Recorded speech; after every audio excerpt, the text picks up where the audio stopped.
Happy 27 months. According to projected development forums, our Twitch kid already weighs £35 and is hosting animal tea parties.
That's right. That's right. True, Ashley agrees. That's why Ashley's a reasonable and well thought out individual in these trying times. One that we can search and seek information and correctitude. I agree with you, your agreement and truing, Ashley. So, it's time. It is Friday. It is the day after D&D. Most members of the guild either played D&D yesterday or today. And I'm wondering if I just at this point start referring to every day as D&D day. To be honest, I feel like we're kind of at that point. Good review of Ulner's room, by the way. You liked it? Listen, Ulner's a gamer. I think Ulner wins. Ulner definitely wins the gamer award of all of the room reviews we saw yesterday. Which, by the way, thank you for everyone who did submit to the setup reviews yesterday. That was a lot of fun. It seemed like everybody enjoyed it. We do that, but once a year, I think. Once a year-ish, we do the setup reviews, and it's always a highlight of my year. So I hope you guys enjoyed it. Thank you for the wondrous support yesterday at my little birthday party stream, man. I had a little birthday party, and y'all came, and it was fun, bro. Session review would be fun. What would session review be like? How would I do that? I can wait for 3 more weeks until my next DD session. I might not survive. Look, you'll be okay. Just grab your dice. Pretend that you have friends. And that's as far as I got for you. I'm sorry. That's what I do. So I don't know. I had to play D&D yesterday, though. I've had to play D&D. It's my professional game. It's the game I got paid for. I get paid for that game, but I think I'm underpaid, to be honest, you know? Because I can't say that I'm not paid for that game anymore. Because I have one player is 2 players are a tier 3 sub. Okay. So that's like, it's like what, $25 a month that I'm getting from them after Twitch cuts. 2 players are a tier 3 sub. I have, what else do I got? I got 1 player that comes in every like 2 months and just cheers like $100. You know, so it's like $50 a month. So it's like I get like $75 a month, man, for running that D&D game on Thursday. That's pretty good, I think. You know, because God knows they wouldn't stay subbed to me on Twitch if I wasn't giving them a D&D game. Let's face it, Dashto and Jackie and even Ella are only there for the memes at this point. But I'm still gonna collect my paycheck from them every month and give them a mediocre D&D adventure while we're at it. But we didn't have mediocrity yesterday. In fact, we did a somewhat daring trip across the Shattered Sea, and I have a problem.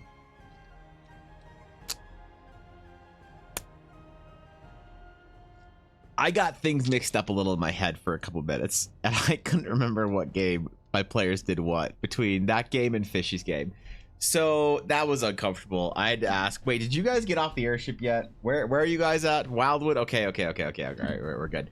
So I probably should. I want to explore one storyline in the Shattered Sea right now. That's going to be the adventure, kind of baseline, and Fishy's doing something complementary to it. So both players are in the same-ish location doing similar things. So it's a challenge. It's a challenge. I will admit that much. But challenge I'm willing to take on for the love of the game, the love of my players, and the ability to watch them meme hard, which is exactly what you want as a DM, I think. So I just get the birthday because I have have lagging at like as all hell. Oh, because you're having okay, fair enough. I don't know. I guess you guys gotta get better internet in Europe. I don't know. What do you spend your money on? Like tiny pretentious coffees? How about you buy some fiber? Like come on, Europe.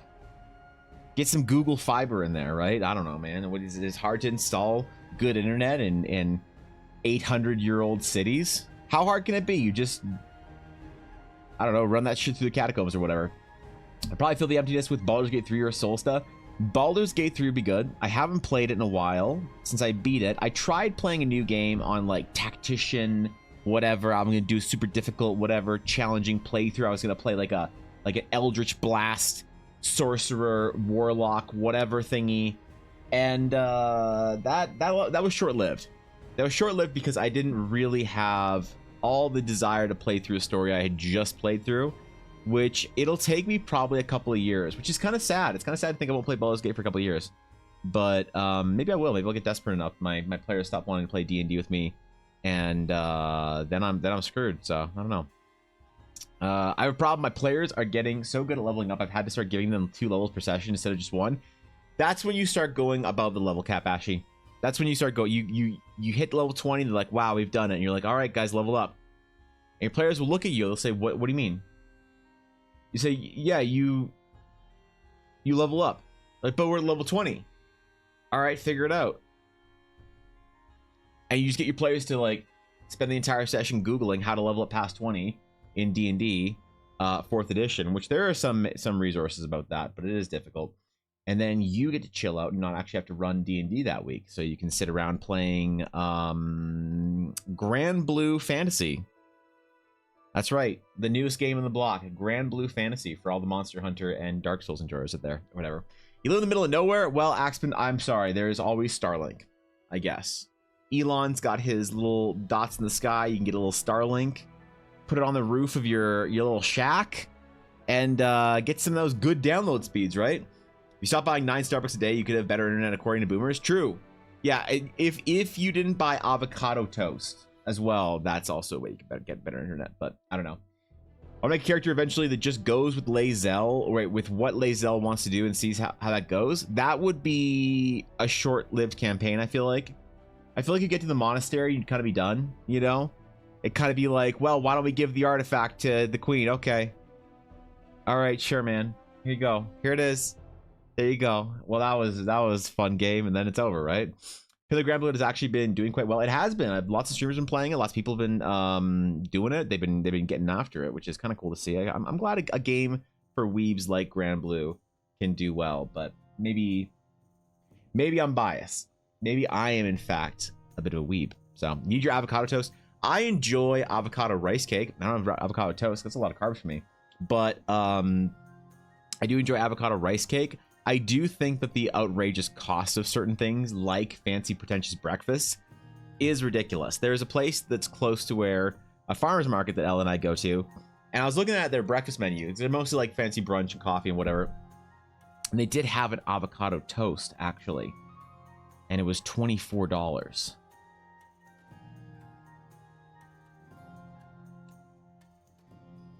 So I don't know, man. I don't know what to do. I played SWTOR lately, and I feel like I want to see a Larian Star Wars game.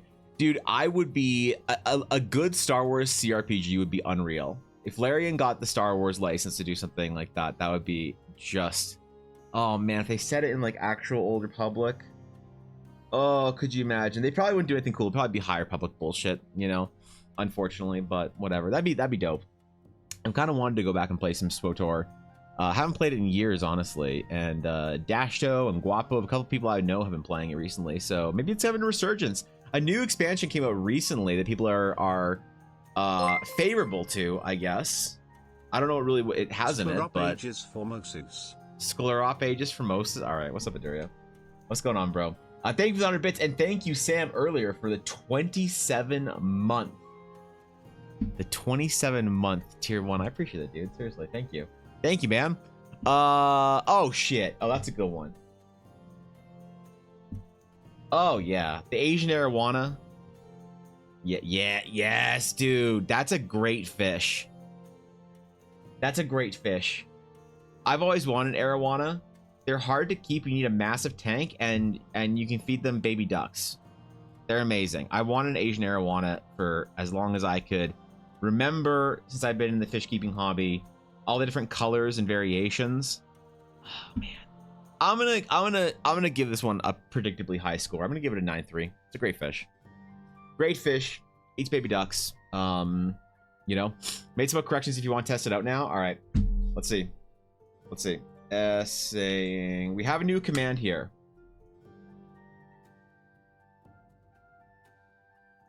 I think it might be on cooldown, Blaze. We tried. Sacrifice the avocado toast. Never. I've never tried avocado rice cakes. Adds to bucket list. It's not good, Sam. It's not good. It's just a lot less calories for the same, in my opinion, satisfying, you know, carby crunch in the morning. Because I'll make eggs. I'll make 2 fried eggs. Sometimes a lot more. If I go to the gym that day and feel like I need it. So I'll make some fried eggs. I'll make an avocado. I'll mush up an avocado with salt and pepper and lemon juice in it, and I'll spread it on top of those rice cakes and slam it all together and munch. And it's good. It's good. About time we deserve a good Star Wars RPG again. I think so. I don't know if we could get one under Disney Dagger, because I think that whoever, it seems to me like what players say, and I'm just regurgitating what I've heard from sentiment and not necessarily my personal opinion, because I haven't experienced it. It seems like people say that High Republic is Disney's attempt at capturing Old Republic, but it is bad in every single way.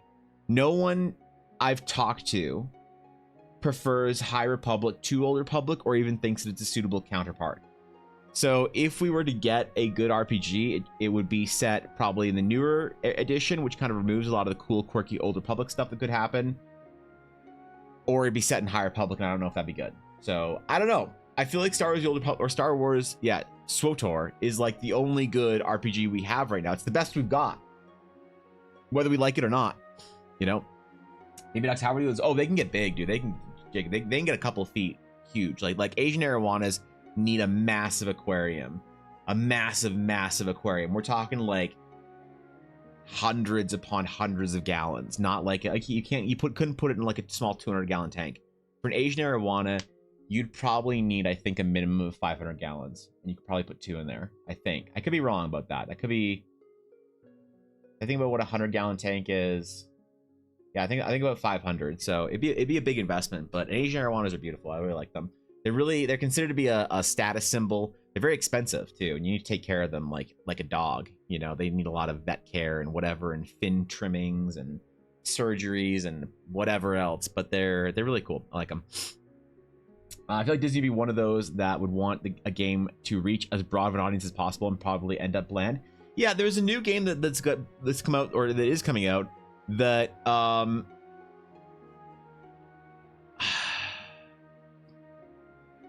it's called Star Wars Outlaws.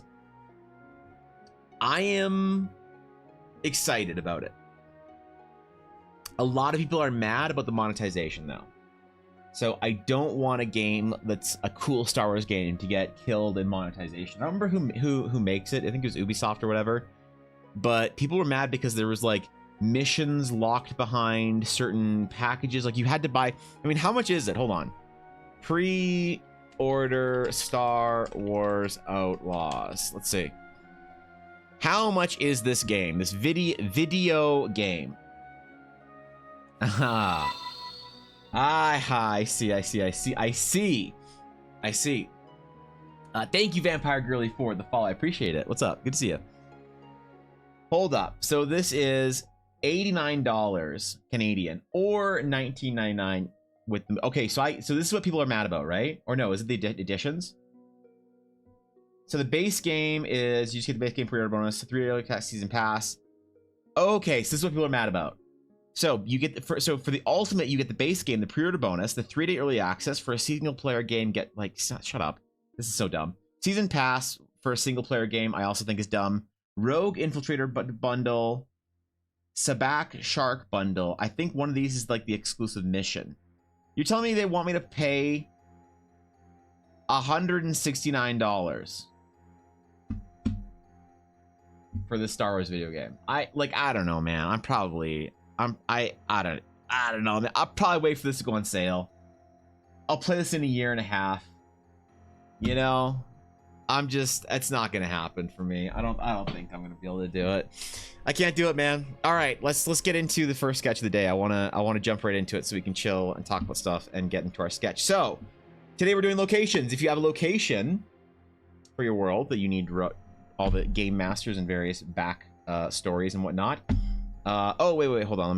Let me cancel that because I gotta change the thingy. It is exclamation dice from yesterday.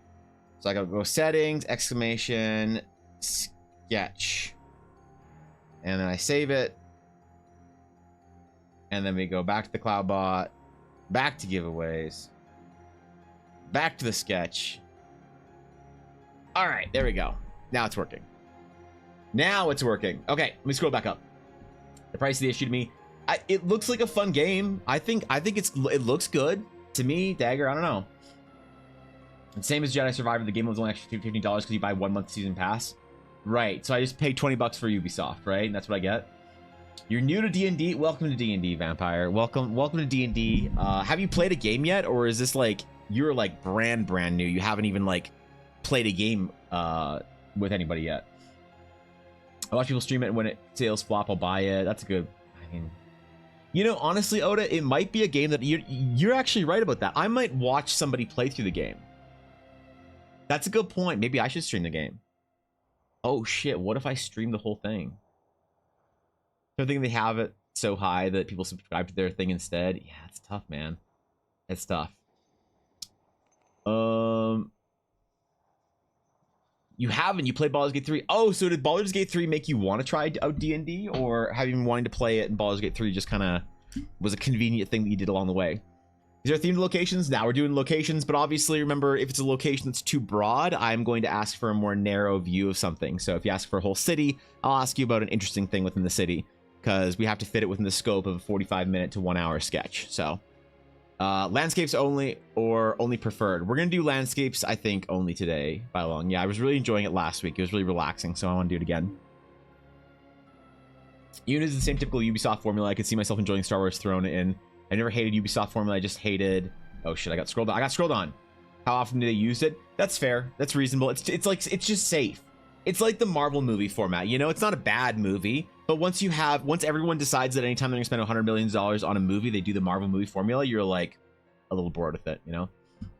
Wasn't present when location rules were said. May someone kindly tell me? Okay, so location rules are basically pick a location. I will draw things that are great ideas for locations are individual sites like monuments, a special tree somewhere, a waterfall, a portal, whatever.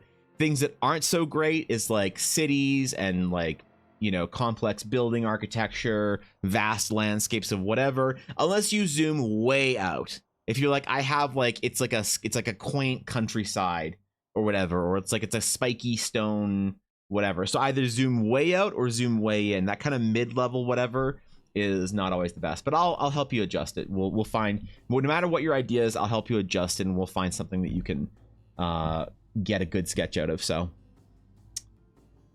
want to try D&D stuff? Oh shit! So you haven't played it. You played Baldur's Gate 3. It's time then. You got to find yourself a group first. You gotta find some friends who want to play it. Go ask your friends if they want to try D&D out and run a game for them.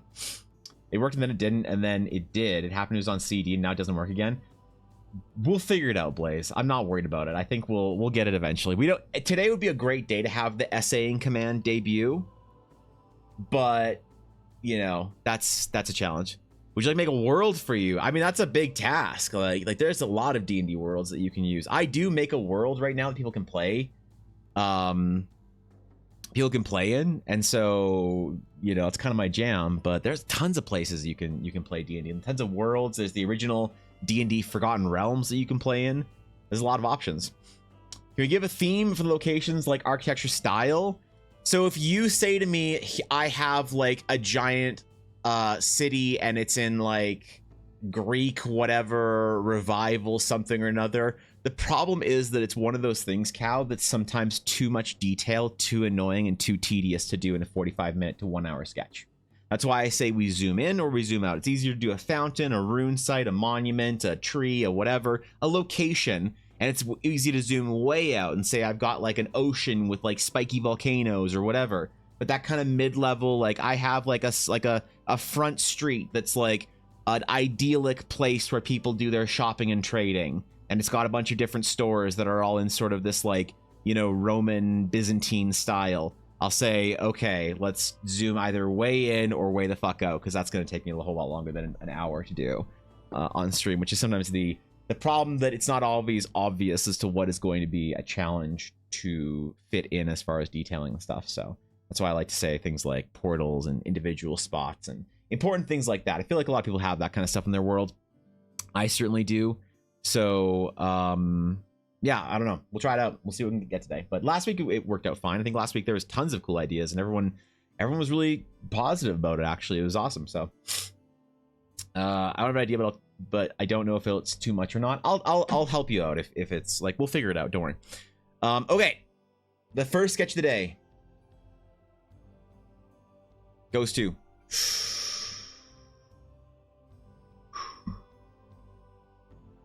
wait.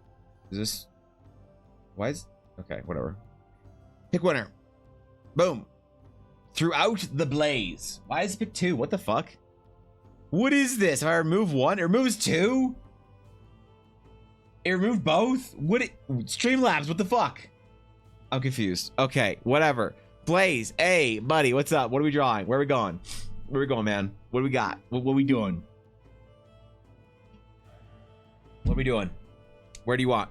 Tell me a location important to you in your deep and vast ocean of world building that you do off stream while you spend all your time world building. Streamlabs is fighting me. Streamlabs is fighting me. I'm gonna throw my hands today. Dude, you need to throw an idea first, and then you got all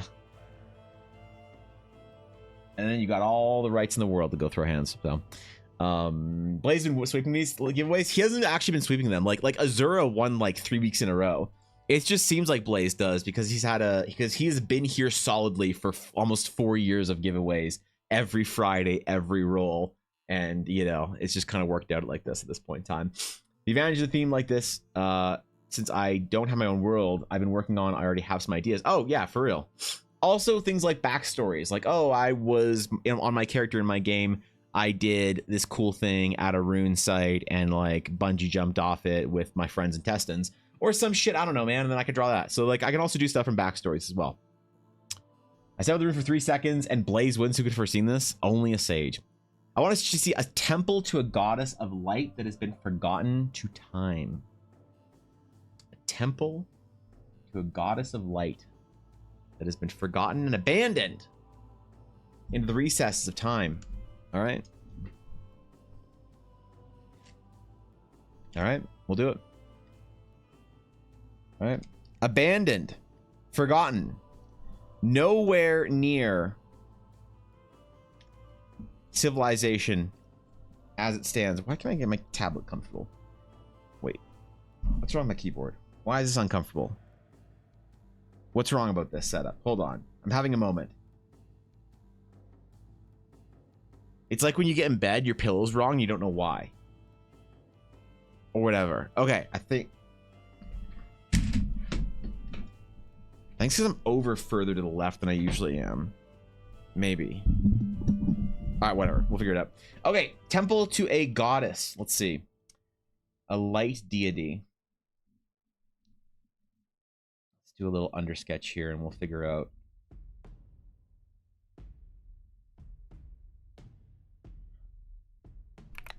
But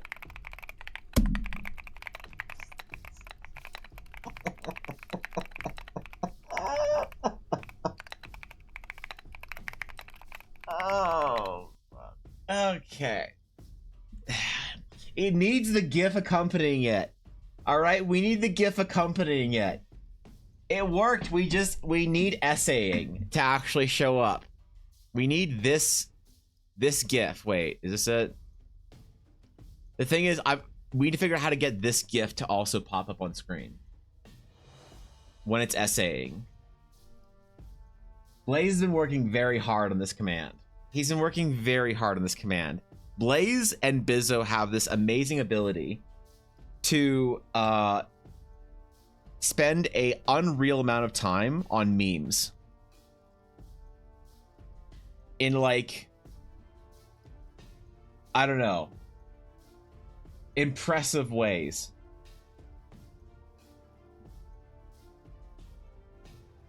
It's honestly inspiring. Like I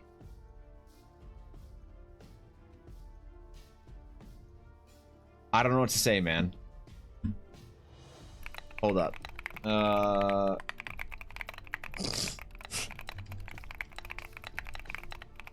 Why did you do that as soon as I started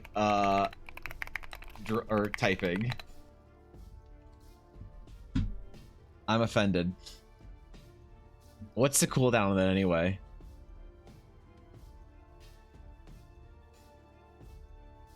Okay.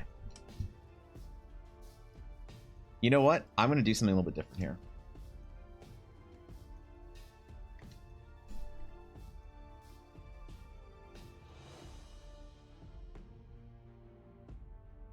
We're going to do it as like sort of a tower. Yeah. We're going to do it as a tower instead. And it's going to be in the Shattered Sea because I want it to be, man, because I want to do Shattered Sea stuff.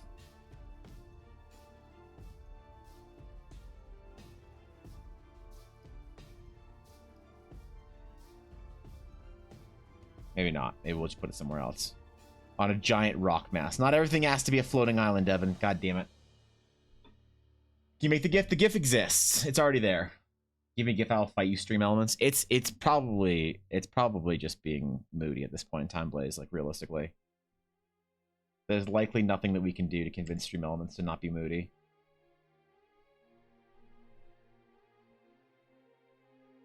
Let's do like kind of a tower temple type thing.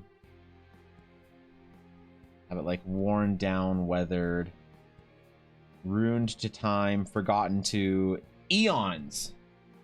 Or however long shit gets forgotten in your D&D game. Which can be a rather short amount of time in some games. I think one of the big problems with D&D worlds is that you can't, you can't, like, have an ancient world that has been ancient for a super long time with, like, amazing things like airships and travel and whatever, and also have a ton of secrets left in the world. Right? It's kind of like, well, wouldn't somebody have discovered what's going on in this like foreign land at some point in time? Maybe, I don't know. It takes away a little bit of the mystique of it, if you ask me. You need to have like some sort of system in place or story narrative event to kind of create that balance.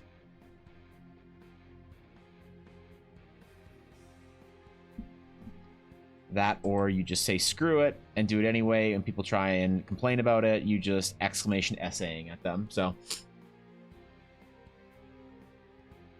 don't test me, chat. I'm in productive mode right now and I will not go nice on that timeout. Damn, bro. Damn, bro. Stream elements got him.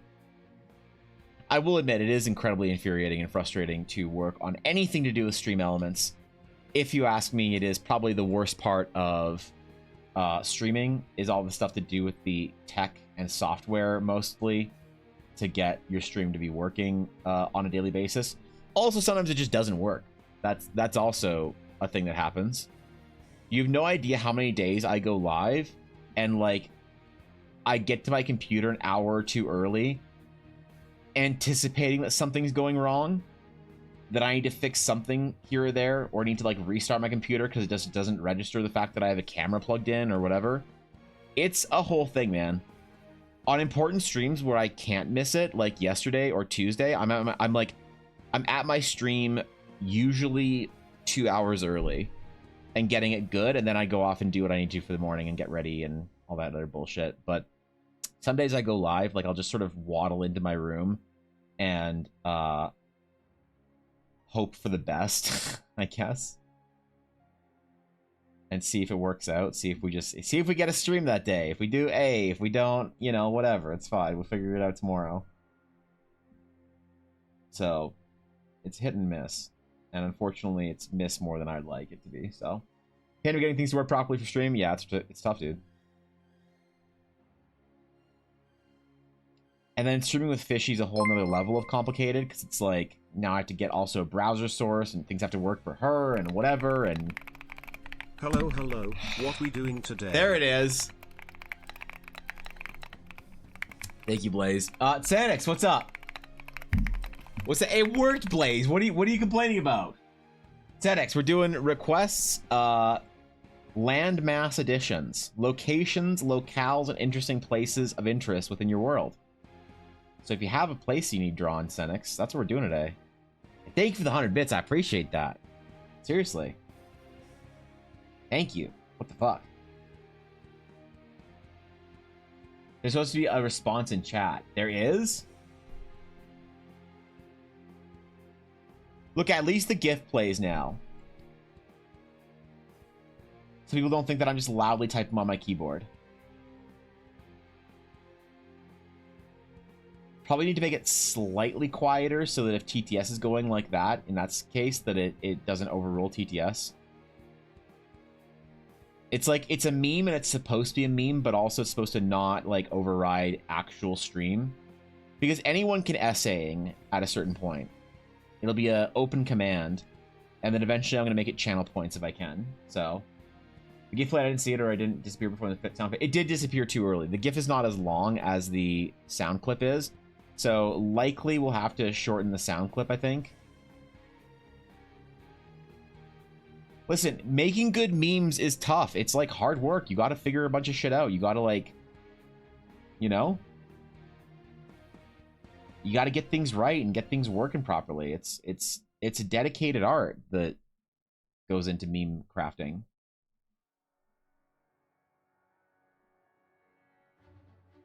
And it's not easy. People think that being an expert memer on the internet is just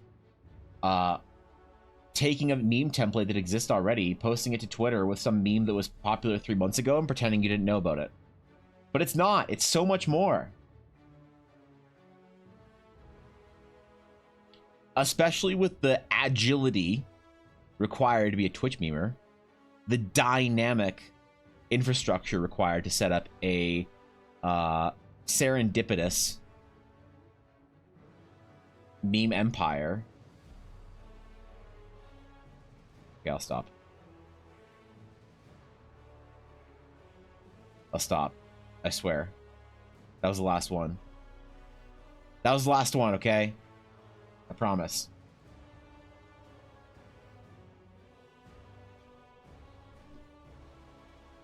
We're gonna see how long it's gonna take to do a couple of these today, because I think I want to spend a little more time on them. I don't want to do them in color, but I do want to spend a little bit more time on them. I didn't quite exhaust all the time I could have last week. And I realized that when we finished a little bit earlier than I wanted to last week, I realized that I could probably spend another 15-20 minutes on each one. And it wouldn't be the destruction downfall of the stream. So today we might try and do a little bit better of a job, or try and keep them going fast and do 1 or 2 extra sketches. I don't know.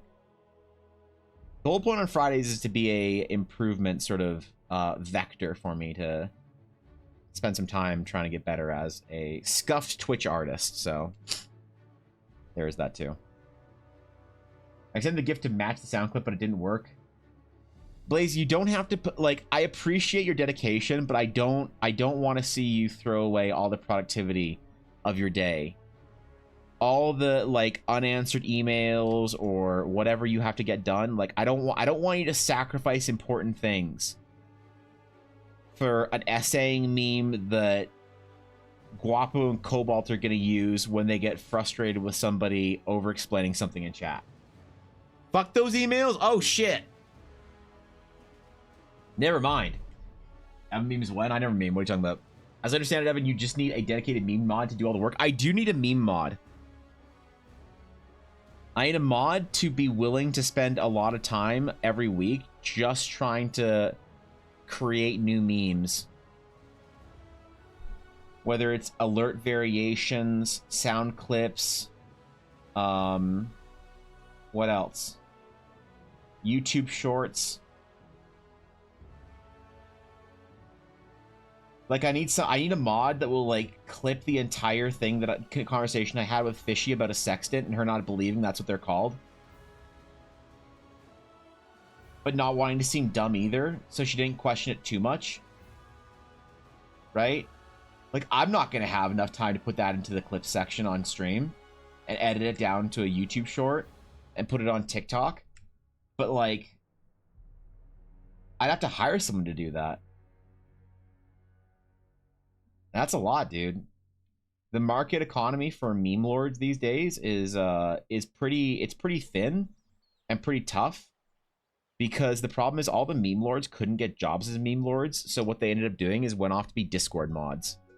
And then they all started modding for some VTuber that they swear is into them.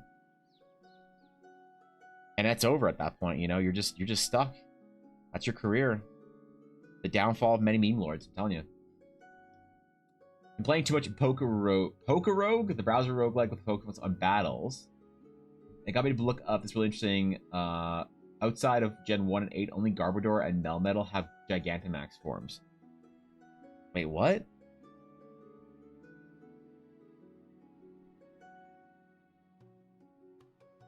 Like special Gigantamax forms?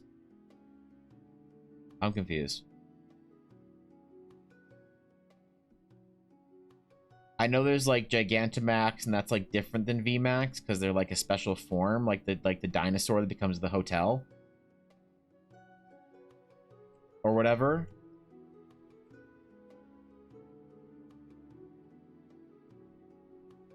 But I think I might be a little bit lost, Garth, and I'm a little bit short on my knowledge of specifics here. The non-special ones are Dynamax. Special one is Gigantamax. Right. Okay, VMAX is the TCG. Yeah. Okay. So is a Gigantamax better than a Dynamax? Or is it just a cool, like, visual?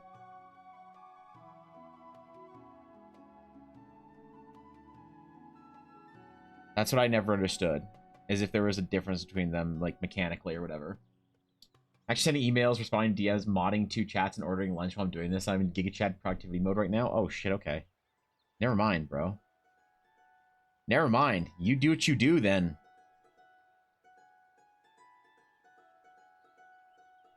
If only we were all as productive as Blaze was, then it'd be over, man.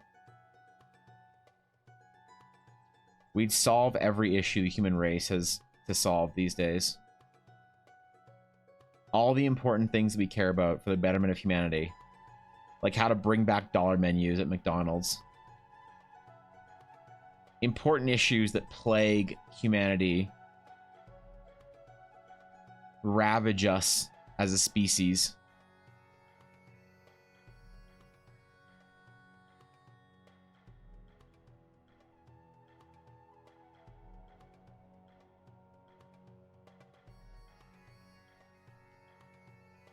All right.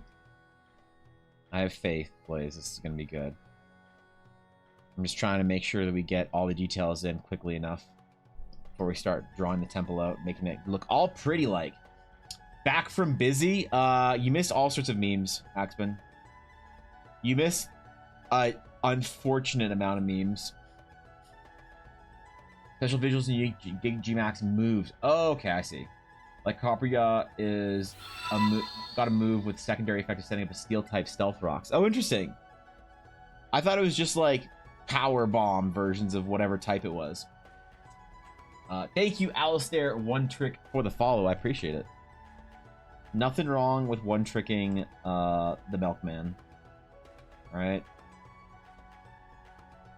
You might get accused of various things in all chat, but there's nothing wrong with that. I can only pick Pack 2 Blaze since you're already covering everything else. Where are you going, Dagger? Are you going on a little trip?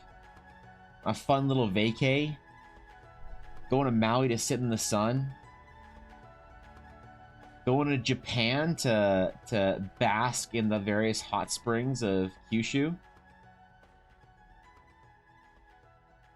Maybe an extravagant work trip where you get to expense the company thousands of dollars of caviar and oysters because it's a necessary business expense for your various meetings with important employers and various other partners and business individuals. That's a good one too.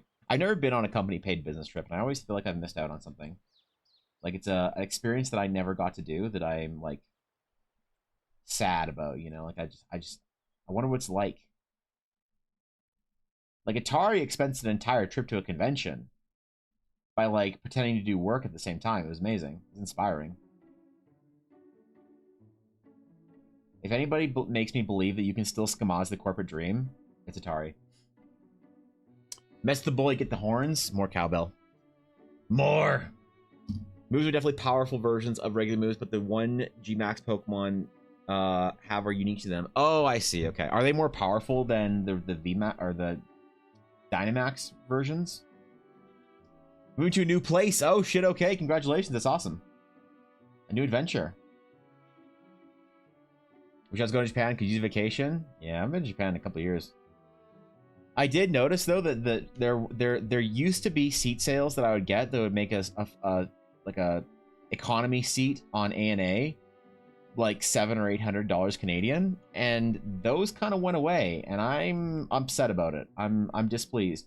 But recently, they seem to have come back. I think airline companies are kind of realizing that people aren't really accepting, like the market isn't accepting the price increase the way they thought they would. They did right after the COVID patch release because people were like, oh, I haven't been on vacation in so long. I'll pay whatever price it takes to get to Jakarta or whatever you want to go. But now I think the airlines are starting to realize that people are maybe not super keen on that whole thing. So, you know, hopefully it makes it more economical to travel soon.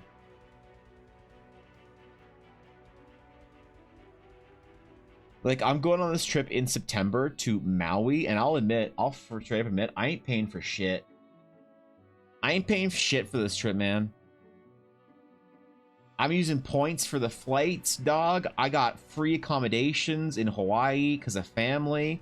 Like, if I had to pay to go on a trip right now, I'd be sitting the fuck at home doing nothing, straight up. Like, for real, dude. It would be a whole year of sitting doing jack shit. But honestly, getting away and going on a trip somewhere is a necessary expense for an artist, I think. Like, there's so many artists that I know are degens that'll spend, like, $100 or $200 a month on a gacha game, but won't save up to spend $3,000 on a trip every 2 years. And it's like, you have no idea what you're missing out on, man. Because they don't have any idea what they're missing out on. People who don't go on trips or haven't really ever gone on trips actually have no idea. I didn't have any idea. And then I started going on, seeing the world and shit, right? And I was like, oh, wait, this makes me a better artist. Wait, you're saying that I have to go on a trip now every couple of years to refresh my creative drive to do interesting new things? Ah, shit. And then you're screwed, so, you know. They find you can even go to Calgary GameCon. Yeah, you can. Which I'm so mad, Atari, that GameCon is in Edmonton this year. They're moving it to Edmonton because it was too expensive in Calgary or some shit. I don't know. But Ella is furious about it. She's just mad.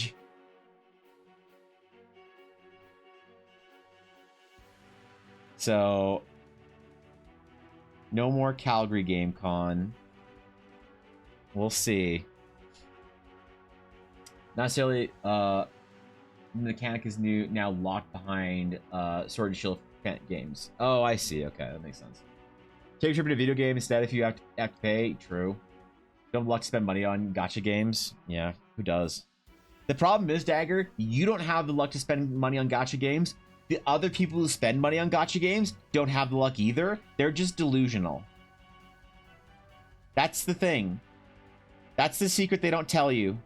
When you go to like gacha game school or whatever, that's the part they don't say out loud. Is that nobody's actually winning. And the one guy that 5 stars the new Honkai character has, you know, in one pull, has like gotten the pity mechanic for the last 8 characters and spent their entire life savings on it. They're just bragging about that one because they have a self-defense mechanism of a positivity bias. That's what it is, bro. We're gonna go try to go to Calgary Comic Expo some year soon. Calgary Comic Expo is okay. It's decent. People like it. People travel for it. It's on right now. It's on this weekend, actually.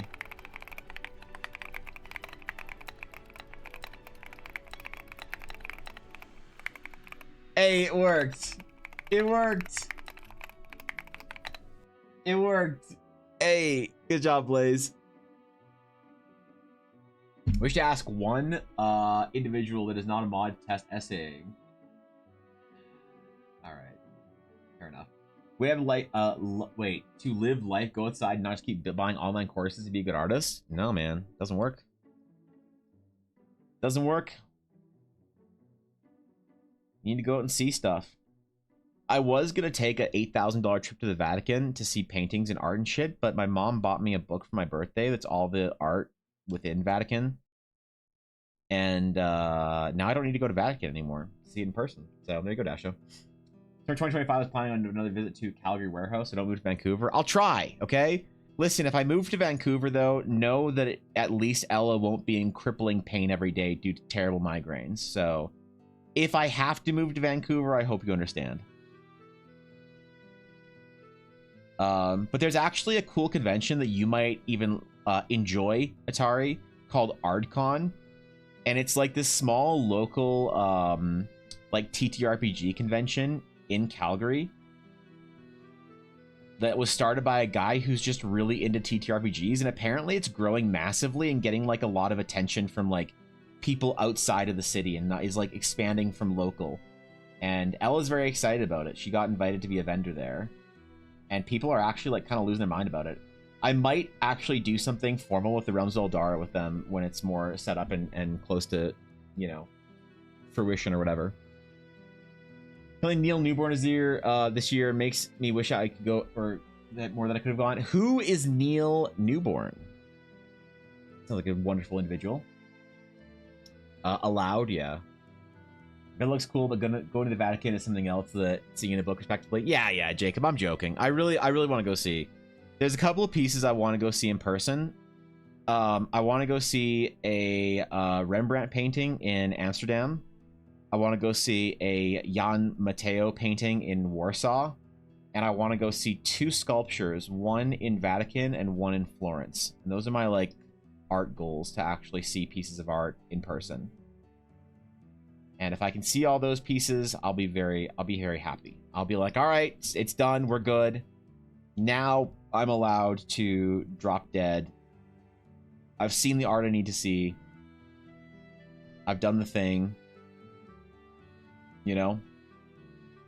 That's on my list, I guess. May go to Vancouver next February for a con. That's true, actually. Yeah, I forgot about that. Which one is that? That's not the expo, right? That's a different one? Or is it?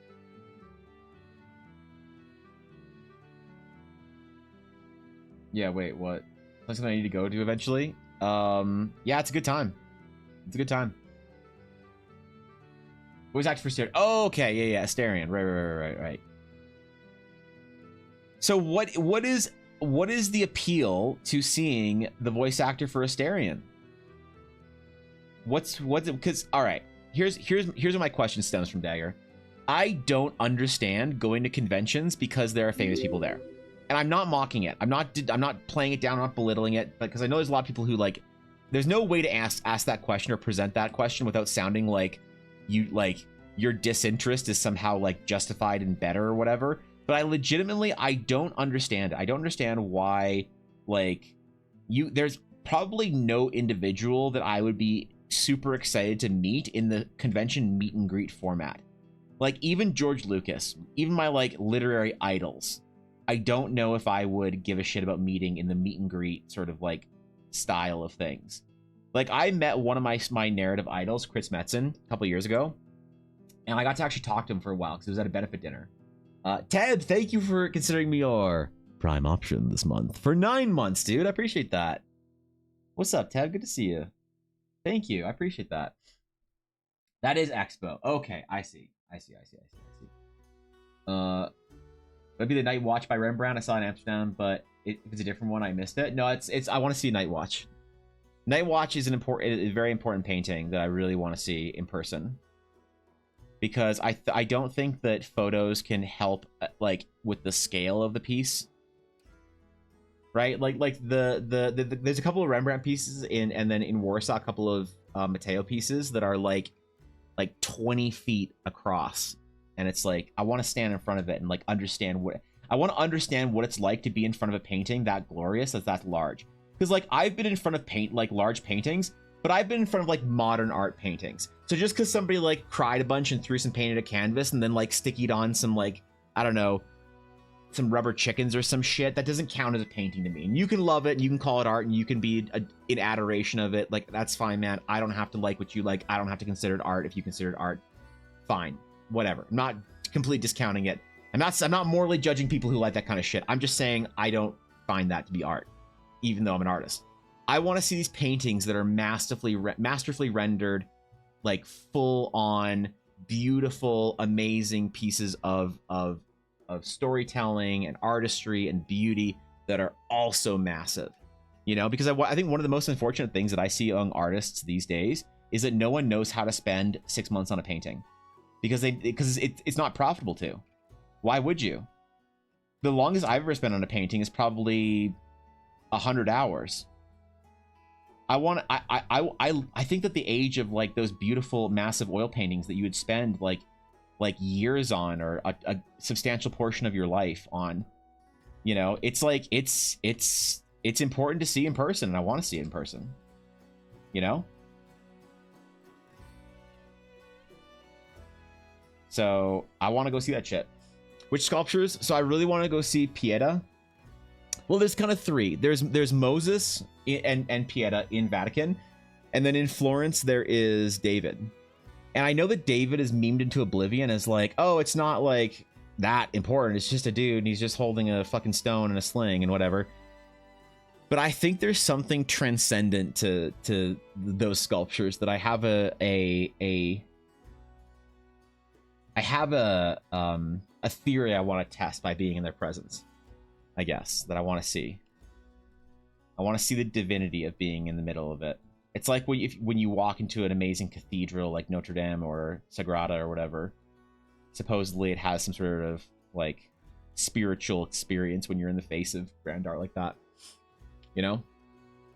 I don't know if anyone could ever live to meeting. I enjoy meeting those I feel like did a good job on voice acting or acting in general. So do you like? Is it just like you like to just sort of have the experience of just being in the same, you know, room, shaking their hand, and just like that meeting to you is like a worthwhile investment on its own? Because I think I can understand that. I think I can get behind that. It sounds reasonable, I guess. If anyone could meeting John Barrowman, he was such a friendly guy. That's good to hear. I think there's a parasocial aspect to people get invited to it invested in the creator as a person. I think so as well. There's probably some of that, and I don't really have a lot of that, you know, with a lot of creators. There's a couple that I think are like absolutely like above normal human endeavor, but you know, I think it'd be cool to meet some people, but I couldn't imagine wanting to have a conversation with like, or wanting to just shake George Lucas's hand and say, thanks, man, cool, like, nice to meet you, okay, bye. I'd want to like ask him some serious questions about like anthropology and stuff, you know? What's your definition of art? My definition of art is I would say that something doesn't become art, like, so here's the thing. I have like antithetical definitions.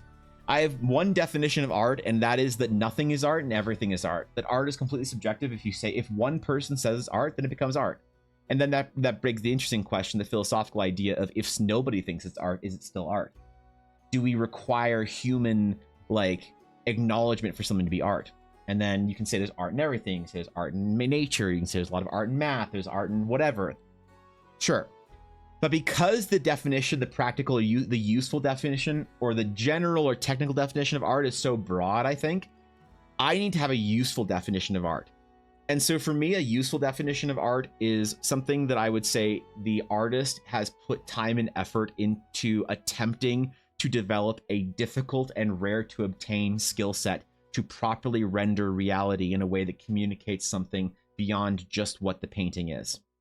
So it doesn't mean that you have to be a completely realistic painter, but if you're going to break the rules and be a stylistic painter, you better fucking know what you're talking about, and you better fucking know what you're doing, which leads to be a lot of anime artists actually don't know what they're doing because they never learned how to be real artists first to then become stylized artists. So they never obtained that skill set, right? The masters of like anime or cartoon or whatever, or animation, whatever like derivative art form that you want to sort of like style you love, the masters of that style can all paint realistically and can paint properly and classically. So for me, it's really, it's a sniff test for me. And the sniff test is often accompanied with a great deal of personal endeavor from the artist to become better than just an average person that is making a painting or a picture or whatever. It's the kind of difference between everyone can sing, but not everyone is a vocalist. Everyone can paint, but not everyone's an artist. But then that's a very unpopular opinion because they're like, oh, well, you don't need to be an artist. You don't need to be considered this and that and whatever, which is why I say I have like sort of two opposite opinions. At the end of the day, I'll never call somebody out as being an artist or not an artist. I'll call a general idea out of whatever and say, I don't really value that or whatever, but I'm never going to go up to somebody who does some like bullshit or whatever and be like, hey, I don't think you're an artist. Because like, what the fuck do I matter? You know? Imagine somebody came up to me and said, I don't think you're doing real art. I'd be like, okay, like, and? You know, so I don't have an opinion that really I think is merited to share with anybody or even should matter to anybody who considers them an artist. Like where I am now, if this is, what's my most recent piece of art? What did I finish most recently? Charlotte?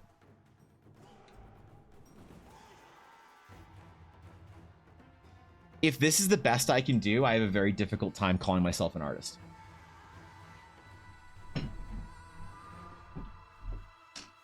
Right? Wait, I locked the other window. We're good. Okay. That's honey. It's like, or like here's a better example.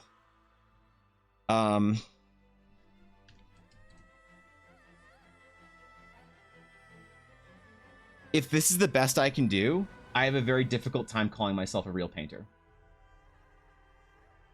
And that upsets people when I say that. So at the end of the day, it doesn't matter. It doesn't matter what I think. I can have, like, I have my definition, people have their definition, and I don't step on the toes of the real, like, of the useful definition. There's a useful definition to society that keeps the peace, and there's a useful definition to me, right? And so you can show me like a Jackson Pollock painting and say this is amazing art, and I'd say that's an amazing piece of paint on a canvas, but I don't consider it art. But who the fuck cares what I consider art? It doesn't matter to anybody, you know. So I don't really like think too hard about that, you know. But then when people ask me like, well, what do you personally think of art?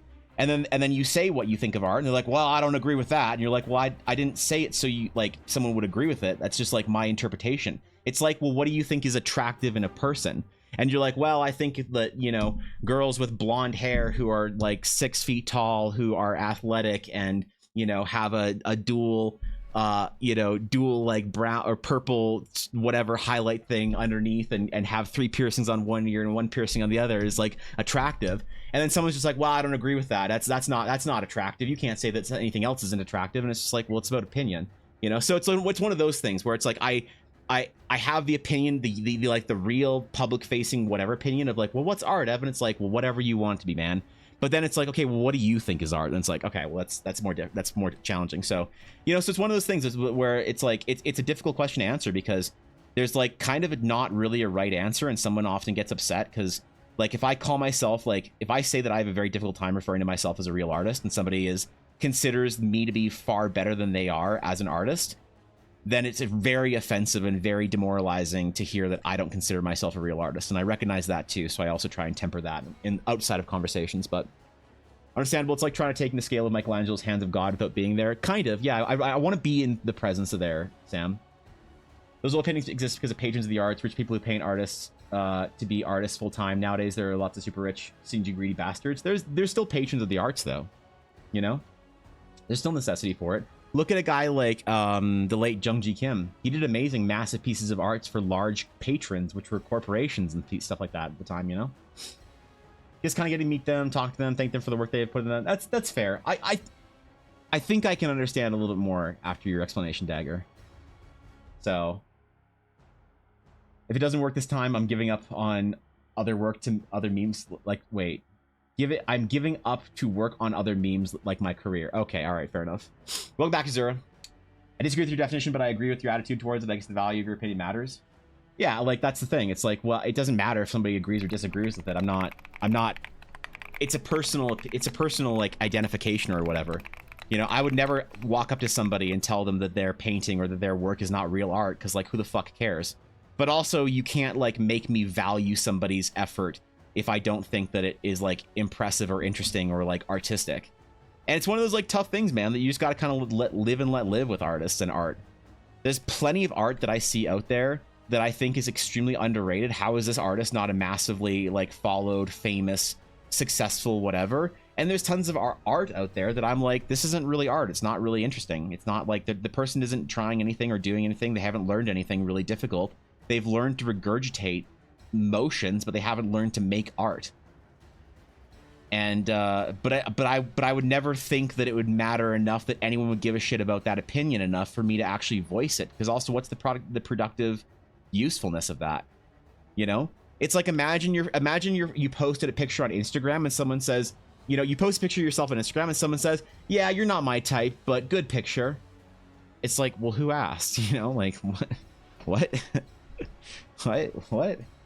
Why would I ever tell an artist that their art isn't my thing? Unless they ask me like, hey, is this your jam? Do you like this? And I want an honest answer. So it's tough. Like answering the question of like, what is art or what I consider art or what the definition is such a difficult and arduous topic that's so challenging to tread, because there's so much opinion and personal introspection required and you know, individual attitudes and whatever that you have to consider. It's such a challenge, man. I don't know a good way to navigate it yet. Someone always gets like butthurt at some point in time if we talk about it long enough on stream, and it's tough, you know. I think a lot of people aren't really sort of like ready to have a conversation about like what an individual likes might be different than what you like as whatever. Like everyone gets, it's like when with gamers with video games, no one likes spending 300 hours on a video game only to be told they're playing a bad game. And so they'll defend to the death that the game is a good game. When it's like, dog, it's fine. You can enjoy playing a bad game. Like, it's not just because other people don't enjoy it doesn't make you like worse or lesser, but it kind of does actually, because we're tribal. We need the opinions of other people on a subconscious level to accept us. Otherwise, that's like a big problem for us. So if we are not accepted by the masses or by our peers or by a group or whatever, that destroys us if we're not like careful about it, because the monkey brain part of our brain desperately needs approval of others. And so you desperately need to be accepted. You desperately need people to agree with you and think that you're valid and think that you're right.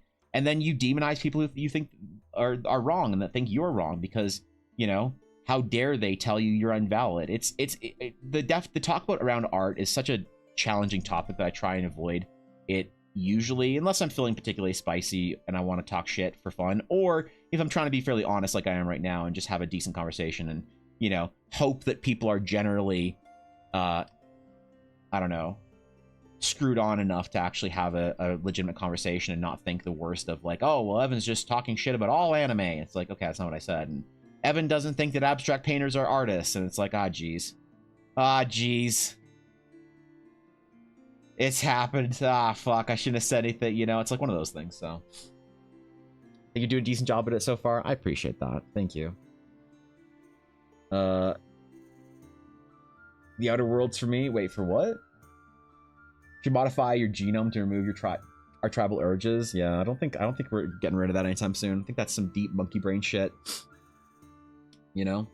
So luckily I've never cared too much about approval. I mean, sure, there's like that's a difficult question to ask, whether you actually do care about approval or not. Because I thought for a long time I didn't care about approval. I thought that I was so Dagger, I was so proud of myself for how much I didn't care what other people thought of me. And then what I realized is that I just cared about what people that I cared about think of me. Like, you don't truly not care about what people think of you unless you don't care about like what your mom, what your girlfriend, what your wife, what your dog, what your, you know, 34-year-old son living in Victoria thinks of you. Like, whatever. Like, it's hard to actually be like completely of no fucks given is like really difficult. And I'm not saying you're doing this wrong. I'm saying that like a lot of people think they think that they've achieved that, but it's really like, you need to be honest. Like, I absolutely care about what people think of me. I care deeply about what the people I respect and look up to think of me. If my peers, as like what I consider to be like classically trained formal artists, think poorly of me, that would destroy me. And I know a lot of them don't think very highly of me, and that does destroy me when I think about it. You know, but yeah, does like a random person on Twitter that like doesn't like my work or whatever, I post something, they're like, the boobs aren't big enough or whatever, which I do get. I mean, go through my DeviantArt art station, you'll find those comments here and there, or Instagram. Not on Twitter usually, but people say some weird shit on DeviantArt, Instagram, and ArtStation. You'll see those kind of things, and those don't bother me because yeah, I don't care about what that person thinks. So I think it's good to understand who you actually do care about the opinions of, or maybe you have achieved that, and like, fuck man, if you have and you truly don't care what people think of you, that's fucking like, that's such a freeing experience, and I'm in awe, and I guess basking in that greatness. Oh, so people like the Outer Worlds game, I love it. Oh, I was gonna try that actually. I was gonna try it this weekend or next. Dagger, I actually downloaded it on Game Pass. So, another goal of meditation to ignore the monkey brain.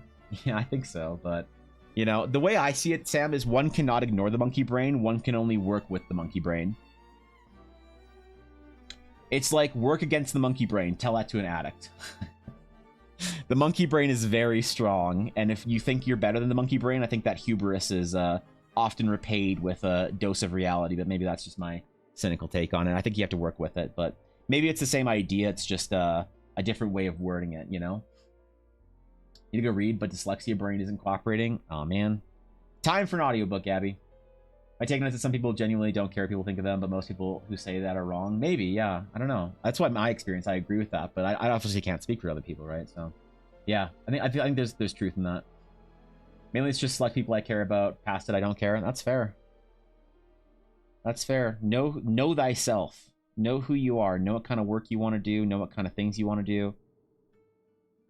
I am somebody who's always sought the approval of as many people as I can.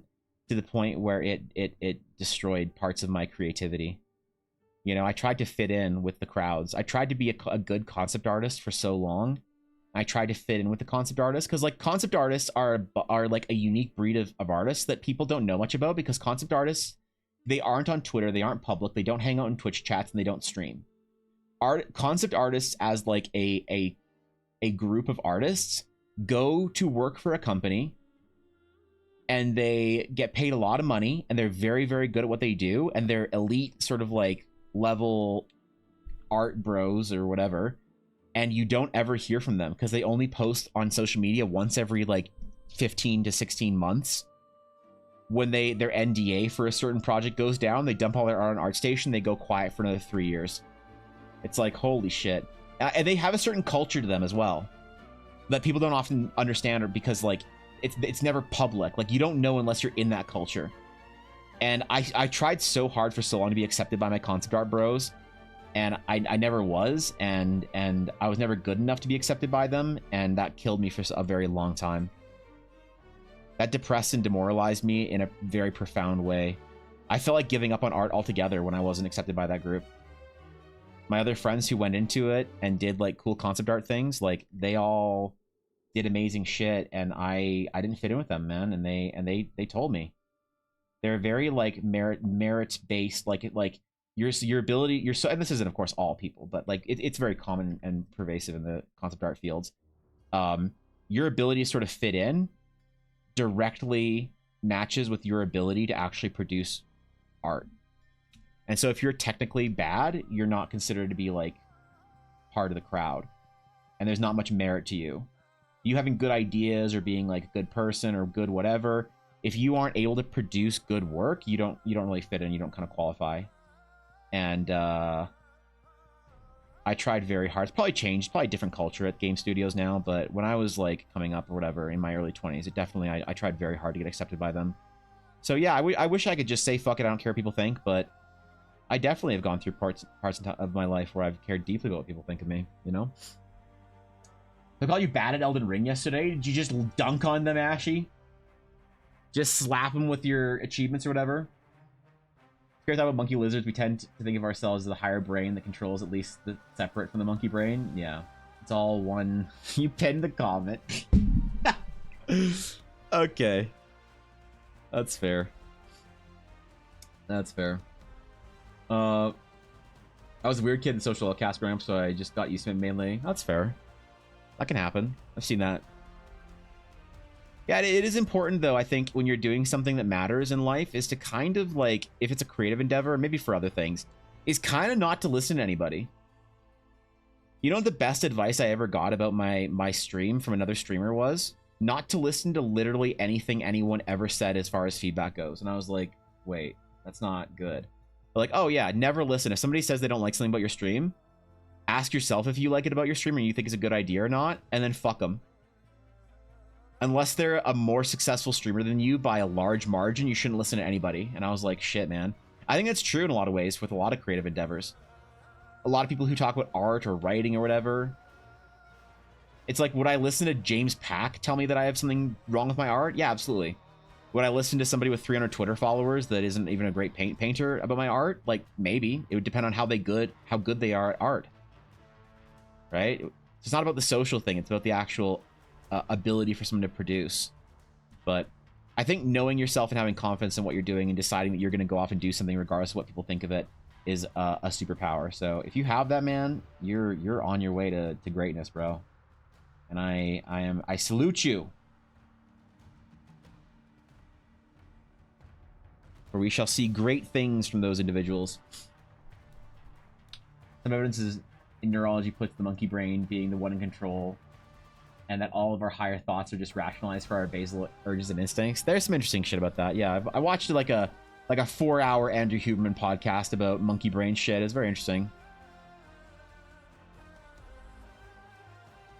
I think a lot of the modern sort of biohacking and brain hacking stuff that sort of come out is how to work with your monkey brain, how to produce, because your brain is basically just a supercomputer that can drug you, connected to a system that can release drugs into your bodies that makes you feel a certain way or act a certain way.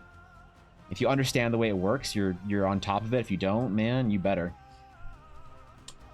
Eldara meeting this in Seamless Co-op, and I was literally fist fighting Ulner for memes. They're trying to call me bad for losing. You were bad for losing a fist fight to Ulner? Have they seen Ulner? Holy shit, dude. Bro, they don't realize Ulner doesn't mess around, bro. I was at a bar one time with Ulner, and these guys came up and started like hitting on me and squeezing on my ass and shit, and Ulner just put him down, bro. People don't know about Ulner. Like one roundhouse kick, one to one face, 2 guys fell down. One roundhouse kick, 1 face, 2 guys fell down. 3 target, 1-shot kill. Yeah, you don't mess with Ulner, bro. I think it's important to learn who to listen to. I think so. And I think you don't know unless you have a gut instinct.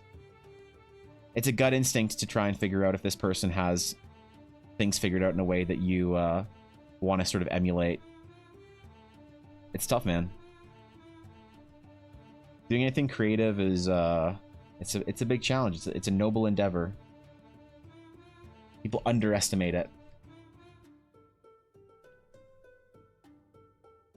Blaze, I hope this ruined temple is sufficiently ruined enough to pass for an Elden Ring boss location or whatever. That's what I'm hoping, man, but I don't know if we're gonna get there today or not.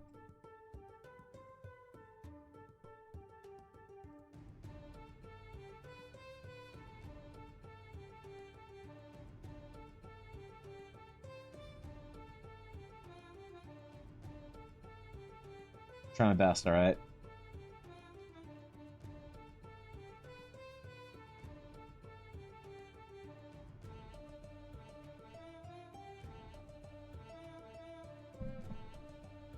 We might get somewhere close to it, but we might not achieve our entire goals.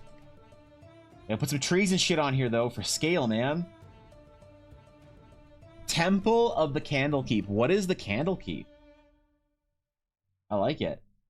That sounds like some kobold shit from World of Warcraft. A lot of people don't know what they generally want, or like, have you heard of the famous coffee study? I can tell you about 4 different coffee studies. I'm not sure. I'm sure I don't know the one you're talking about though. Current surveys and coffee preferences versus purchasing data on the surveys. Most people said they prefer the coffee block to purchasing data from coffee shops. But the opposite, most people bought. Right? Oh, okay. Yeah. I have. Yeah, there's like variations on that in consumer or whatever. It's like a social posturing thing and whatever, and or yeah. That's interesting shit, man. Like, I think it's tough to actually be able to know and accept who and what you are, and you know, like, bro, I didn't lose a single pound until I admitted to myself that I was like not in a good relationship with food. And I definitely improved. Like, I lost 80 pounds, bro. Like, I'm on my way, but I still don't think that I have a perfect relationship with food. I still get stressed, man, and it's weird. It's so weird. Like, I'll be honest for a second. I'll be real with y'all for a second, even if it's gonna be kind of embarrassing. I was having a really bad time a week or two ago, and I was having a really bad like freak out, like, oh shit, like sort of panicky moment. And I knew, my brain went and said, dude, just go downstairs and get yourself something to eat. Go downstairs. You got that leftover cake in the fridge, bro, from so-and-so's whatever. Like, just go eat the cake, man. You'll feel better. I was like, wow, that is so bizarre. My brain knows exactly what it's trying to do right now. I gotta fix that shit. And it's like, unless you expect and understand and can like work with yourself, I think like, you don't overpower the psyche. You gotta work with it, man. You gotta understand who you are, what your strengths and weaknesses are, and then you can begin to work with it and try and like sort of help yourself, instead of trying to just like be like, oh, I should be better than that. I shouldn't want McDonald's every day. I shouldn't want this. I shouldn't not want to go to the gym. I shouldn't want to play League of Legends instead of making art. You know? Because part of the weight loss thing for me is it was a sort of a journey required that I was required to have with art. It's like I had to admit that I had an unhealthy relationship with video games to be able to start working on art again. I didn't paint shit for like 4 years almost, because I was like so depressed and scared and angry and frustrated and whatever. And I realized at a certain point in time that a lot of that had to do with like how I was getting satisfaction and through like the, like, I think that there's a couple of things that you should never, and honestly, don't listen to me. What the fuck do I know? But I think there's a couple of things that you should never allow yourself to be satisfied by the replacement for. And I think that on that list is like, never be satisfied by fake achievement in a video game, and never be satisfied by fake romance in media. Because I never had to deal with the romance thing, but I've seen plenty of friends that like do dating sims and shit and don't have the desire to go pursue a real relationship, because they like go play Baldur's Gate and shit and like read fucking smut novels and whatever. They don't pursue a real. And then at the same time, I was the guy that didn't pursue any sort of real achievement in my life because I was a really fucking good World of Warcraft player. I was the best. I was better than any of you have ever known. I was the best World of Warcraft player anybody in this chat could ever have known. With the most achievements and the most whatever. And I'm ashamed of it in a way, because not because I got that good, because I was that deep, because I was that obsessed, because I was that like sunk into it. And I didn't care about being good at art, because I cared about feeling good about myself. And I cared more about feeling achievement in video game than I did. Now, obviously, you can find achievement in video games. It's like there's nothing wrong with being good at League of Legends or reading, you know, a steamy romance novel. But the problem is when your mind starts being satisfied by it and not craving the real thing. It's like, oh shit, that's dangerous, man. It was dangerous for me. It's dangerous for everyone I've ever seen. But it's also your fucking life. And if you want to do that, like, go for it, bro. I just think it's a bad idea. So, yeah, I don't know. Knowing yourself is really tough, but being good artists is definitely a challenge. Learning how to how to go through the painful I don't want to do this phase and then arriving at the, oh, I'm actually pretty good at this, now it's fun phase. You know, like I had somebody at one point in time say like, hey, how much is it for a character commission? And I was like, oh dog, it's gonna be like yeah, it's about like for what you want, about like $300. And they're like, $300? Like, what? That's expensive, bro. And I was like, yeah, it's expensive, and it is, and it's because I put so much time and effort into it. Like, it's one thing that I learned to never do is never say yes but or no but, to always say yes and when it comes to people saying that your stuff is too expensive, which is like a big thing among graphic designers. It's an old graphic designer lesson I had. You know, when someone says, wow, this package is very expensive, it's like, yeah, and you're getting a lot for it. You know, it's like, oh wait, because then you're not defensively trying to justify your prices, you're just like acknowledging, you're like, yeah, it's expensive, but it's worth it, man. You know. And this person said like, well, don't you enjoy your art? And I said, yeah, I enjoy it thoroughly. They're like, well, so you're having fun when you do it, right? And I'm like, yeah. They're like, well, how do you get off, like, how do you morally charge somebody like a professional rate when you're enjoying yourself more than a professional job would? And it's so interesting. It's like, well, because I spent all the time already not enjoying it. I pushed through that, and now I've earned the right to enjoy what I want to do and charge my prices and whatnot. It's very bizarre if people don't kind of like understand or believe in it or whatever. But I don't know, man. You do what you got to do. There are many settings in Savage Worlds rule systems. The most. Wait, what? What are we talking about? Hold on, let me scroll up, Alistair. I think I've missed the beginning of this. No, actually, you shouldn't want to play League of Legends. That's just obvious. Well, you shouldn't want to solo queue League, Atari. Yeah. Savage Worlds and Vampire Masquerade can play with very little combat. I love to use Savage Worlds for narrative-heavy settings. I've never tried Savage Worlds. Is that similar to Dungeon World or Dungeon whatever, or what's the like the Steampunk Wasteland one or whatever? Is the Worlds game, are they all related in different settings or whatever? Very good control my eating habits to the point of purchase, but weak to stuff already in the house. If someone brings something home unplanned, fast food, candy, zero chance I say no. But in order, if I can order and live off a month of healthy food if I let myself. Yeah, that's great, dude. See, like I had problems with that. I would if it, obviously for me, if it's in the house, I have a problem with it. But also I would just go out and get stuff and just not, you know, it was bad. Like, don't forget, I was 300 pounds, man. I was a fat fuck. Like, I'm still a fat fuck, but I was like a raid boss, bro. I get it. It's tough, man. Kind of BS is that you can just get played when you enjoy your job. I think some people are just they don't like the idea that somebody else enjoys their job. It's like, well, I have to work at my insurance job and I hate it. How dare you get paid well for what you spent your entire life developing the skill set for? I was like, oh, I mean, whatever. You can't reason with people like that. So if somebody argue, like, I have a rule. It's kind of an unpopular opinion for artists. Basically, if somebody disagrees with me with my prices or argues with me or like tries to like haggle or whatever, I immediately turn down the commission because I don't want to work with them anymore. Because they are going to be thinking, unless they win in their mind and get you down in your price, they're never going to be super happy. They're always going to think like they lost out a little bit. So if you do a piece of art for somebody and you're like, yeah, this is going to cost about $400, and they're like, ooh, can we do it for $350? And you're like, no, sorry, it's going to cost $400. You know, even if someone's like, ooh, I don't know, man. Yeah, I guess, okay, like, I don't know, can't we do it for $350? And you're like, you know what? Why don't we just not work together? Because if you don't like the price, that's totally okay with me. It's not. Go find an artist that can work with you in your price range that you're really happy with. I'm not that artist for you. Thank you so much for your consideration. Have a great day. I'll talk to you later. Like, see ya. And then they're like, wait, no, it's okay. I'll pay the $400.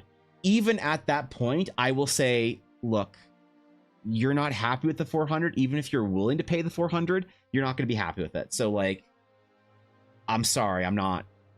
We're good. We're chill. Let's just relax. Let's go play some video games and do whatever, because I ain't working with you. Like, it's fine. We're good. And some people don't agree with that. They're like, well, no, like there's like you can't blame a guy for trying. It's like, you absolutely can. I think if somebody doesn't like your price, it's not a 100% problem, but it's one of those things where it's a high enough percentage chance that somebody's going to be a bad client later on, in my opinion, that I have learned from working with a lot of people, that I will just say respectfully, this isn't worth the risk. Like, you are now no longer worth the risk of having a bad client interaction. So yeah, it's tough, man. People don't like the idea that you enjoy your work at a certain point in time. It's like paying for a doctor visit. It was 10 minutes with the doctor, but you're paying for all the knowledge and schooling it took for the doctor to get there. Yeah, it's true. It's true, man. It's tough. It's tough learning how to do this kind of shit. I'm super glad that I had experience in the graphic design field before, like in freelancing at a high level in graphic design, before I started freelancing as a painter. Because I saved a lot of time, and even then I wasted a lot of time still. Artists that don't know what they're doing when they first get into freelancing will get yanked around a lot and have to learn those lessons the hard way. So the attitude people have towards artists is so hypocritical. Once they are time wasters who need to get a real job, but at the same time they should be willing to make art for free. Yeah, it's tough. It's tough. There's no easy outs for any of that shit. You just gotta do your best as an artist and try and work with people that want to work with you. You know? I'm super blessed and happy and comfortable with the fact that I'm not a very well-known artist. Like, I don't have tens of thousands of Twitter followers, but I have a ton of people that want to work with me, and that's just such a fucking blessing, man. It's like, it means that I get people around me that like appreciate shit the same way I do, that want me to work with them because there's like something about what I do that they like. And that's like all you can ask for as an artist, is to have people enjoy what you do and value it in the same way you value it. You know, it's like, fuck. I wish that for every artist. I wish every artist cultivates people around them, fellow artists and art enjoyers that like the same kind of shit they like. It's so cozy. Even if you're not the biggest artist or the most well-known artist, you still have a lot more happiness than a lot of big artists that are just doing stuff for the algorithm, I think. But I don't know. To be fair, I've never had the experience of being a big artist that works for the algorithm, so I can't really speak on it too much. Maybe it's really satisfying and really rewarding. I just hear a lot of more burnt out artists that are algorithm chasers as opposed to artists that are niche, like painters and do their own thing, you know? It's pretty much anything that has artistic challenge to it. Yeah, you're probably right with that, Senex. I think so. A lot of people get upset that UPS drivers make as much as they do. Like, why are you upset at them? They making a lot of money instead of at your boss for not paying you enough. Yeah, true.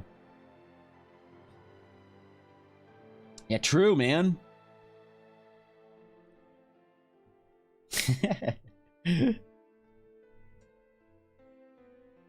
Shit, I should go work for UPS 3 days a week. Get that paper dollar sign, man. Go buy a new tablet. Start playing Genshin. Yo, I should start playing Genshin. Make money at UPS and spend all that money on gacha. Then my VTuber friends will think I'm cool.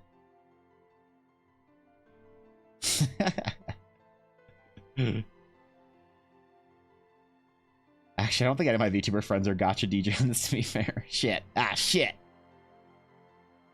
The plan was so good, and then it all crumbled immediately. Fuck. That's the way it goes, man. You used to be gacha DGen. What gacha game did you particularly DGen on? What's your DGen gacha game of choice? Because I never played a gacha game. I never enjoyed the mechanics of them, but at one point in time, I kind of wanted to play the Star Ocean gacha game. At one point in time, I kind of wanted to try it, and I remember where I was. I was at the parking lot, in a parking lot at like a mall, and Ella was inside getting something from like a store or whatever, and we were just like, we were gonna go somewhere else, so I didn't go in with her. I just wasn't feeling it, so I was just sitting in the car alone, and I was like looking at the app store, and I saw the Star Ocean game, and I was like, oh man, I fucking love Star Ocean, dude. I bet this game's good. No, it's one of those gacha games. It's just like kind of whatever. Like I don't know. Should I try it? Should I not? Like I didn't know what to do, and I like sat there, thinking about it for a while, whether or not I should download the Star Ocean game and try it out. And I eventually didn't, because I was like, I'm probably not gonna like it. But it almost got me, man. Almost got me. Fate. Oh right, it was Fate. Yeah, we've talked about this. I think you mentioned Fate before. As far as like the one. Really scammed me, so I quit. Well, how did it scam you? I mean, obviously, but I guess furries are the modern day patron of the arts. That's true. People laugh, but like I would work with furries, man, if they paid the like adjustment fee that I have for doing furry art, and a lot of them are willing to. So like, who knows? My commissions are ramping up pretty quickly here. I'm getting back into it as a main sort of like form of my as a main form of income. I had to take a lot of time off to get the Horizon venture going. Because it's not like anyone's paying for the Horizon adventure. I have to like do all the work sort of in my various time to give up on other work. Which you could make an argument that people who like subscribe on Twitch are paying for it, which I would definitely consider as a valued argument. But anyway, no one's like directly paying me to do the Horizon Adventure, so I have to like take time off of commissions and shit to do it, right? But with the Horizon Adventure getting closer and closer to completion, I'm like pretty close to getting back to serious commissions. And dude, I'm telling you, if those, I've had a couple furry D&D players ask me if I was willing to do a project, and I've had to say no, not because I wouldn't work for them, but because it just didn't work out timing wise for me. But like, I will absolutely accept something if there's if they accept the modifier on it. So who knows? I might be a well-known furry artist in the next couple of months, bro. Who knows? Like, maybe I'll have like I'll have a whole like DeviantArt profile set up for myself, and you know, how much would it take for you to draw a wolf ass? So my furry adjustment rate is it costs double right now. I was doing triple, but I feel bad about it because the problem is I was doing triple when my prices were lower. But let's just say if a character is sketch for me, like if this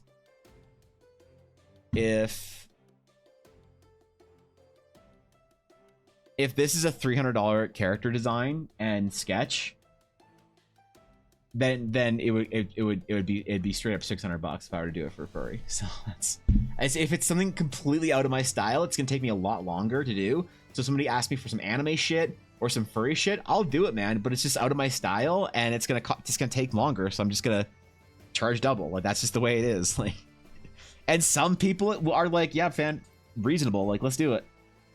And hey, for those individuals, I will work for them 100%. I'm very excited to start a painting project, though, very quickly. I had a wonderful member of the community ask me to draw a ship, a sailing vessel, a little boaty boy. And I've been wanting to draw some nautical, or do some nautical painting for a while. And he was like, let's get it. So I'm going to be starting that in the next couple of weeks, probably, if the client's still game and at that timeline and whatnot. And I'll have some cool projects coming up that I'll be working on. Global Fate Go is 2 years behind JP. So we all know 2 years in advance the characters I want was coming. So I hoarded for 2 years worth of summons currency that I also dropped $100 to top me up because I'd been playing the game dedicated for 2 years. So it felt worth it. You pulled 0 copies. What's the bad luck protection like in Fate Go? Ashy, like the pity mechanic. Like, how much more would you have had to invest to pity your way to that character? And if you're okay saying who, I am desperately curious as to who the individual character was that was earning so much attention from you. Probably just my vlog anyways. I didn't feel like a lot of them really do. That's fair. Basically a furry tax. No, Chris, not a furry tax. Okay, it's a style I don't usually do tax. Okay, it's different. Speaking of tax, yes, Ella, what's up? You need me to sign things? Okay, fuck. All right. Where? Bottom? Okay. It's tax season. Before you leave, could you get me, oh, my water bottle's in the dishwasher, never mind. Is that my name? I think so.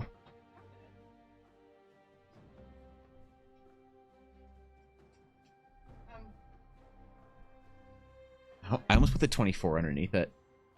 Like I was signing a piece of art. Hey, girl. Is there more than this page? No, I got the rest. Okay. And I assume the accountant's gonna send us stuff we have to sign in the next couple of whatever period. Oh, one sec.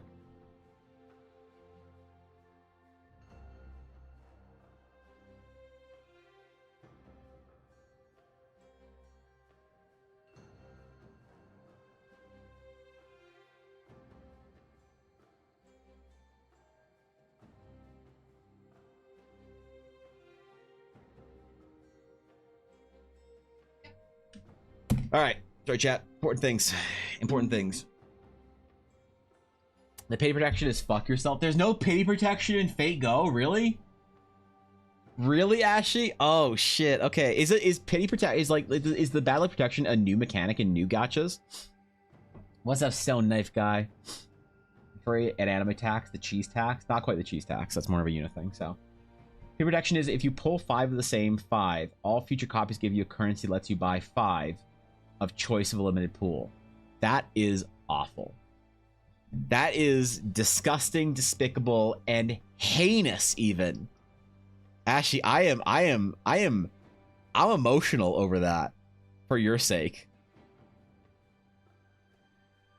You know what? Just because of that, Ashley, I'm not gonna watch another Giguk video because he likes Fate Go. Fuck him. Comes to D&D, do you prefer the Forgotten Realms or Eberron settings? Honestly, I don't think I can really give you a good answer.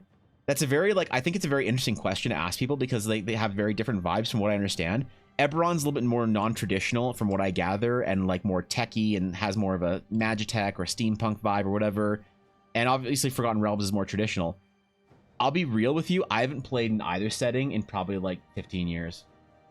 Like the last time I played in the D&D, in an official D&D setting was in grade 12. Oh no, grade 10. Grade 10. So that would have been, I would have been how old in grade 10? I was younger than the average grade 10er. I got my license in grade 11, so I was 15 years old. In grade 10, probably 14, 50. So it's probably been actually unironically 19 or 20 years since I played in a proper Wizards of the Coast setting. For me, D&D has never been about Wizards content material. For me, D&D is a rule set that I enjoy, that I pull my own settings out of. It's a lot of inspiration as an artist. So the last time I actually learned anything about like the Forgotten Realms or whatever was playing Baldur's Gate 3. And it was like cool. It's cool to sort of like step into it a little bit and see what's up. But Eberron seems more interesting to me if it isn't too weird, I think. So Eberron could be really weird and then I probably wouldn't like it. But I think that most of traditional fantasy is kind of boring and like self-referential and incestuous and like kind of weird. And so Eberron I think is by default I'd say is more interesting. But I don't know, what do you guys prefer? Like, does the community generally prefer Eberron or Forgotten Realms, or is it like more niche or what? I think one of the worst paid mechanics I've ever heard. That's pretty bad, I'll admit. You pull 10 5-stars, but they're different ones and not the one you wanted. Sucks to be you. Really? Jesus, man. Okay, fair enough. Was that the last time you like played a gacha? Did that cure you of gacha games, or were you a Genshin enjoyer, Ashley, when it came out? I know a lot of people played Genshin. They had like gacha trauma, but Genshin pulled them back in for some reason. For a while. Enough to be mad at Tectone, not know why, and then they're done with it or whatever, right? Forgotten Realms is preferred because the moneymaker in the face of Dungeons and Dragons. Yeah, it's true. It's probably more accessible. It has the lineage, you know? That's a good point. It has the legacy of D&D. So, reasonable. Good take. Yeah, I don't know. I've the only pre-existing or pre-written setting that I've played a lot of RPGs in or a lot of D&D in is Star Wars. But part of that's because Wizards of the Coast came out with, I think, one of the best RPG systems ever in Star Wars Saga Edition. Saga Edition is like one of, I think, the most well thought out, interesting, well balanced, fun to play, fun to build RPG systems I've ever played. And like WotC was learning good stuff from 3.5, and they put it, so the Star Wars Saga Edition is basically WotC's 3.75, and then somebody at WotC thought it'd be a good idea to do some crazy shit with 4E and discard a lot of their like sort of progress they made with Saga Edition. So it's kind of like the last hurrah of 3.5, which I was a big fan of. So that's probably also why, in a way, you know, there's definitely a bias in there. Play Genshin still do, but I only spend chat's money on Genshin. That's fair. That's legit. That's reasonable. What a responsible way to play Genshin, Ashy. I've seen Asmongold and other streamers bricking thousands of dollars on Honkai Star Rail, and I just can't believe it. I can't believe that game exists, that people spend thousands and thousands of dollars on that. I get it if you want to spend some cash on it, but like, but the sheer amount of money, or like when Diablo Immortal came out, like holy fuck, can you imagine? I don't know if one of my mods just sends me $20 in Genshin a month because they're an addict. That's fair. That's what you do, though. So yeah, look, what else are you gonna expect? You know, Kitchen Honkai make me sad. Hoyo could obviously make a phenomenal pay to play big name game, but the gacha games just make too much money. Yeah, man. Imagine if Hoyo just decided to make like an MMO or some crazy like big game. Like they would just crush it. But even if they chose to make like $1 billion MMO, it probably still wouldn't make half as much money as a new Star Rail character. So they're not gonna do it. Eberron's a solid second. It's the other setting that Wizards of the Coast supports other than the Forgotten Realms. Yeah, like Dark Sun was the one that I liked from 3.5. It was the last like official WotC setting my friends and I played in. I thought Dark Sun was fucking awesome. It felt like it felt like everything you were doing was a Frazetta painting. It was like some Conan ass looking shit, bro. It was legit. Dark Sun knew how to get you going. Prison Forever on like the mixture of sci-fi and fantasy as well as mortality not being as clear cut. Oh, okay, that's cool. Yeah, there's like different sort of mechanics for how like deities and stuff work in Eberron, right? Like one cannot in a Forgotten Realms game go to an Eberron game. They're not considered different like planes. They're considered different like settings altogether, right? Or am I wrong about that?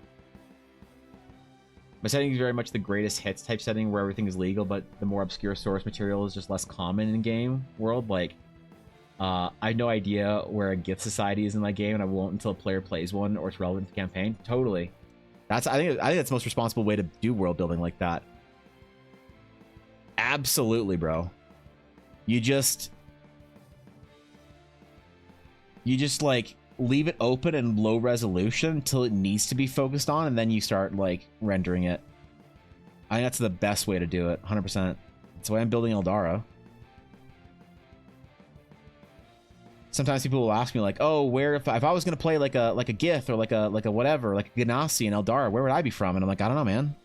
We have to figure that out when you start playing it. Like, if I had to guess, I could like throw like a guess here or there, but I'm not committing to something until a player wants to play that thing, and then it probably wouldn't be canon anyway. So it doesn't matter. It's like, because it's not canon, you can be from anywhere you want, man. If you want to be from a fucking island nation that's just off the coast of the Shattered Sea, like, go for it. I don't care. Doesn't affect my world building so long as you don't expect us to go there. So it's kind of a mixture, I guess. Things MMOs are facing a desert of content right now. True. A rough spot, I feel like, outside of a select few.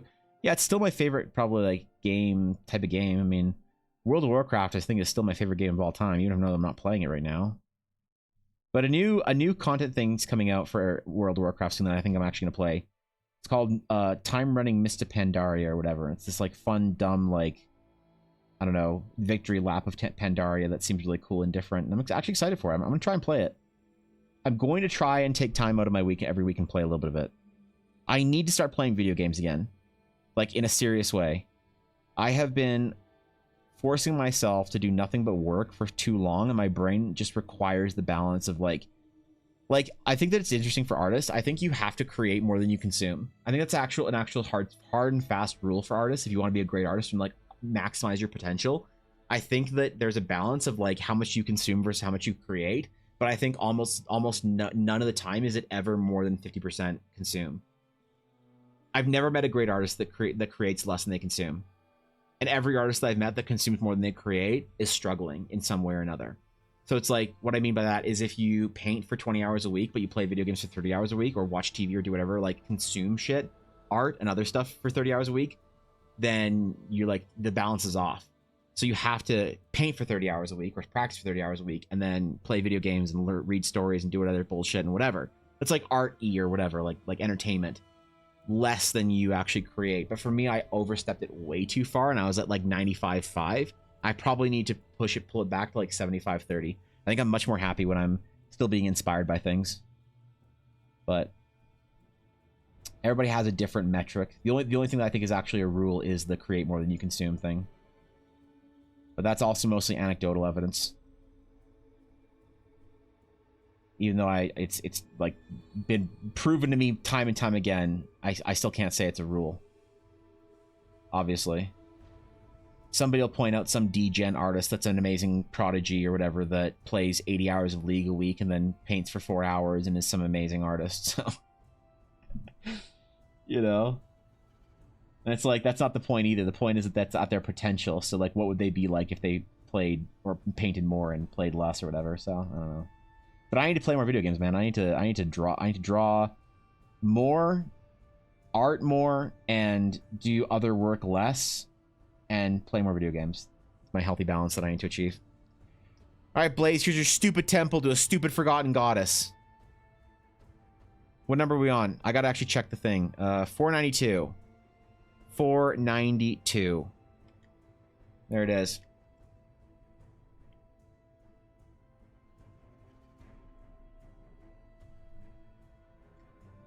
Boom.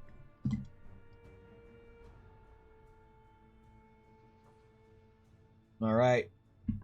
We're snipping it, Blaze. It's done. It's finished. We're going again. Going to the next one. Hitting it. We're doing it. I'm not messing around today, okay? I'm a serious artist. The level of seriosity that I am conjuring is serious. 492 for throughout the Blaze. I am going to create a new Twitter account that is going to be my sketchbook. I'm going to create a new Twitter account as my sketchbook where I'm going to post every single piece of art I make, good or bad. I do not care. It's going to be an archive. It's going to be my shit posting account. It's going to be my whatever account. I'm going to do it. I'm going to create it. I'm going to like, I am absolutely going to do this. And I'm going to use it sort of like the Discord sketchbook. And I'm just going to upload everything. I don't care what. I don't care about getting followers in the account or maintaining any sort of level of whatever. It's going to be the Twitter feed where I post fucking everything that I don't post on my Evan Blair Art account, obviously. I keep forgetting to do that. I'll probably do it on like next week or whatever. Maybe I'll do it today. Okay. All right. All right. Cancel. No, wait. Confirm. Confirm. We picked a winner already. Okay. Okay. All right. Location request number 2 has begun. If I want to play a half orc, wait, I missed this. I missed the paragraph. Actually, I'm sorry. That's about their house/culture they grew up in, and then I widened it from their hometown to there's a ton of these villages across the part of the game, just blended elven orcish society, and worked backwards to explain it. Some forests had slowly died, and they'd end up merging with the orcs to help nature flourish. Nurture. I'm sorry, Ashley. I'm having the paragraph problem with my brain where it just stops reading after a certain point out loud properly. Nurture a flourishing desert oasis kingdom. Okay, I got there in the end. I did it. I'm sorry, Ashley. That's cool. I like that. That's like really intuitive world building that makes your player like. I mean, we do this with Fishy on stream, right? I like doing it with players where they have an idea of something and we can kind of expand it into an actual concept. You know, it's really rewarding. I think. I'm into it. Okay, I'll be right back. I'm out of water and I need that today. I don't know why. My voice got kind of destroyed yesterday after stream. I realized I talked a lot more than whatever. Chris, thank you for the 10 bits. I appreciate that. You have basically a furry tax. Is it a furry tax? I don't think it's a tax. I think so much as a not doing things like in the style that I usually do tax. But if I call it a furry tax, I will happily endorse that meme. I will be the bearer of the furry tax meme. Yes, I will carry that standard. All right, I'll be right back. While I'm gone, everybody be good. No, while I'm gone, no going into Project Evangeline's chat, offline chat, and telling her she played D&D with me. That's toxic and parasocial. And not being nice to Evangeline, you can't make me. Okay, beauty.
Visitors, how exciting.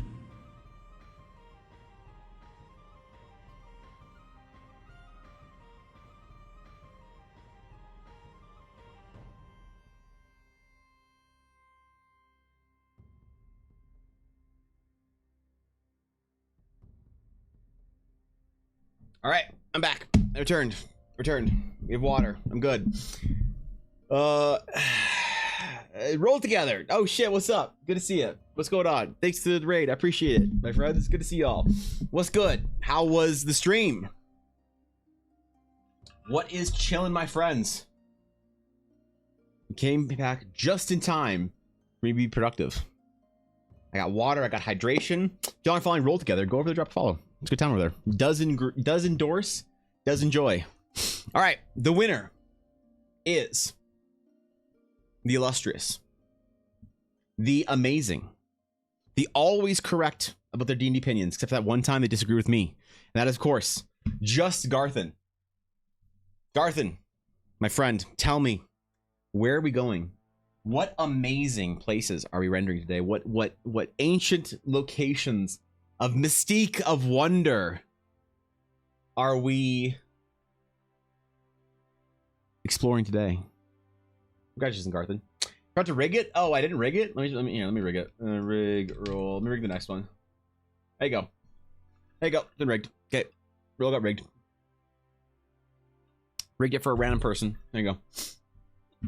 One hundo. We Gucci. Garthen, please tell me a wondrous tale of a place that we are going, an adventure we are seeing, a location of drama and intrigue. Ruins under a cloudless night, unless you want some difference. Ruins under a cloudless night. I like it. Ruins under a cloudless night. Is the moon an aspect of this, Garthen? To what extent is the cloudless night a feature here? Like, is it just there's no clouds because fuck the clouds, or is it that there's a moon or something in the sky? What kind of ruins? Was this like a temple or?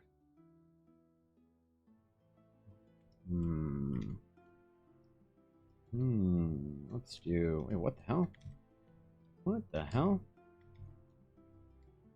Okay, there we go. Photoshop. Okay. I don't know why I did defer to offend Photoshop, but I did something. Careful with the spam, Chris. Mods don't like it. If they see it too much, they'll time you out. So I got you, bro. You gotta be careful with that in chat. No clouds because atmosphere weirdness. Ruins of temple. No moon. No shattered moon or either works. Okay, cool. Got it. That is a world building mechanic, you might say. All right.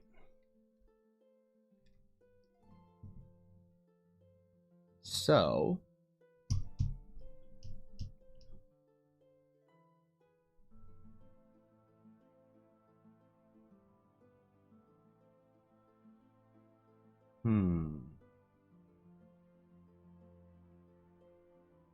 all right, I think I have an idea here.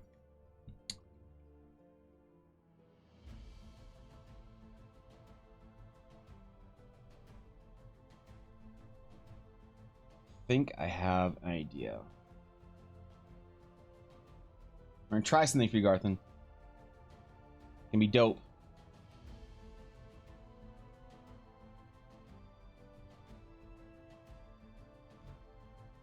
I'm gonna do my best.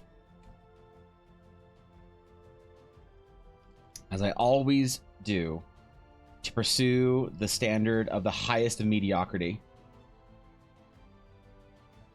when I do art.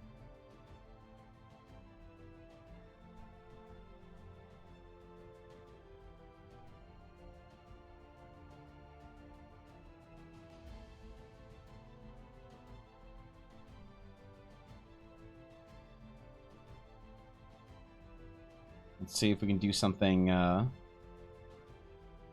a little classical. I always like drawing temples and shit. I do some of my best work with that. So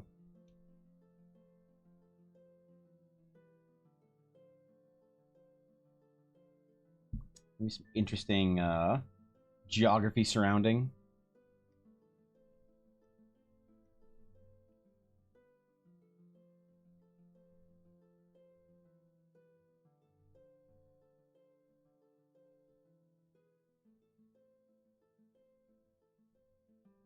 I've been thinking about like old concept art for old JRPGs recently. And I don't know, I think that there was like almost a more interesting like approach to a lot of fantasy art in the 90s and early 2000s out of Japan than we have like now out of like modern game studios. It's like too safe, right? They did weird shit back in the day, you know? And they're willing to do it too, you know? They're willing to do weird ass shit. Because, like, somebody had a cool idea, and they're like, alright, we'll run with that. That's our game now, boys. As opposed to now, you have to, like, go through so many hoops, and you have to go and, get approval. Like, I have a friend who just recently got a job at a smaller game studio. Not an indie studio, necessarily, but a smaller studio. It's not, like, a big corporate one.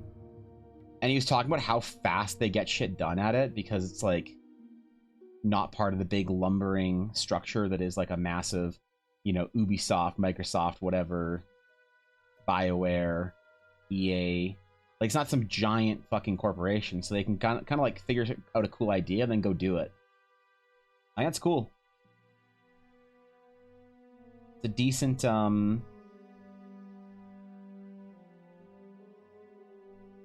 it's a decent way of actually creating cool and interesting ideas, like conceptually, for your environment and for your story.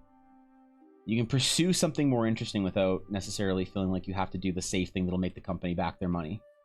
And back when you had individual studios that were like 20 or 30 people making a whole ass, you know, big budget game, you didn't have to worry about risking like 8 years of development and $500 million.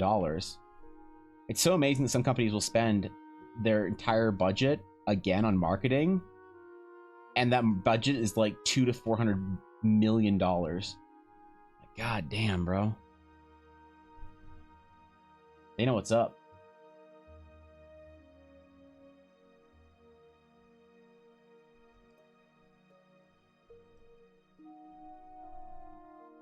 So there's a lot of old RPG books. I saw a couple at the bookstore that I thought about getting this last week. There was like an Octopath Traveler art book and a couple of other ones, but I really want to find some classical art books, like some classical RPG art books. But they usually will do an art book, like especially for an old Square RPG. They'll do an art book release, but it'll be this like very small niche sort of thing that they'll do a small release in like Japan only or whatever, and we won't see the book in the West ever. And then it's like gone, and it's only on eBay for like $500. Like, ah, shit, I missed my opportunity, man. They got a weird thing with physical media in Japan still, where they'll do like super cool limited runs of stuff, and people buy it, man. They're excited about it. So, I don't know. Welcome back, Axman. What you been playing 2 characters simultaneously? I think it's fine. It's difficult. It's a challenge. It doesn't work in every game, but I've seen it work really well. I've seen people play it very successfully. And I suppose if you're like used to being a DM, playing 2 characters simultaneously isn't a challenge much at all. But I've seen players do it very well, and I've actually also seen players do it very not well. So I like it. I think people should give it a try if they want to try it, but ultimately it is difficult to do. I kind of learn game design so that I can pretty much attempt to do that. Yeah, I mean, like it's tough though. It's one of those things. It's like being a jack of all trades is good, but also at the same time, it's hard because sometimes it's better to like pick your niche and then find somebody that can work with you to do a thing.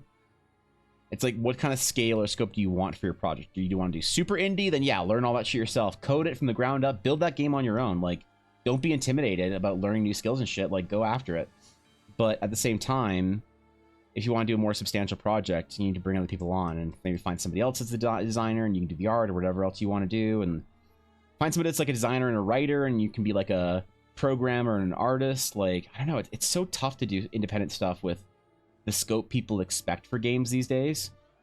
But I think that it's really a creative art if you can sort of figure out how to build a good game with like limited resources. There's a lot of tools out there, you know. I think like Pirate Software is a great voice for this, and I know Pirate Software is very popular right now because it's like very in vogue to love Thor, which is great. Good for him. He's amazing. He deserves all the like, get that man his flowers.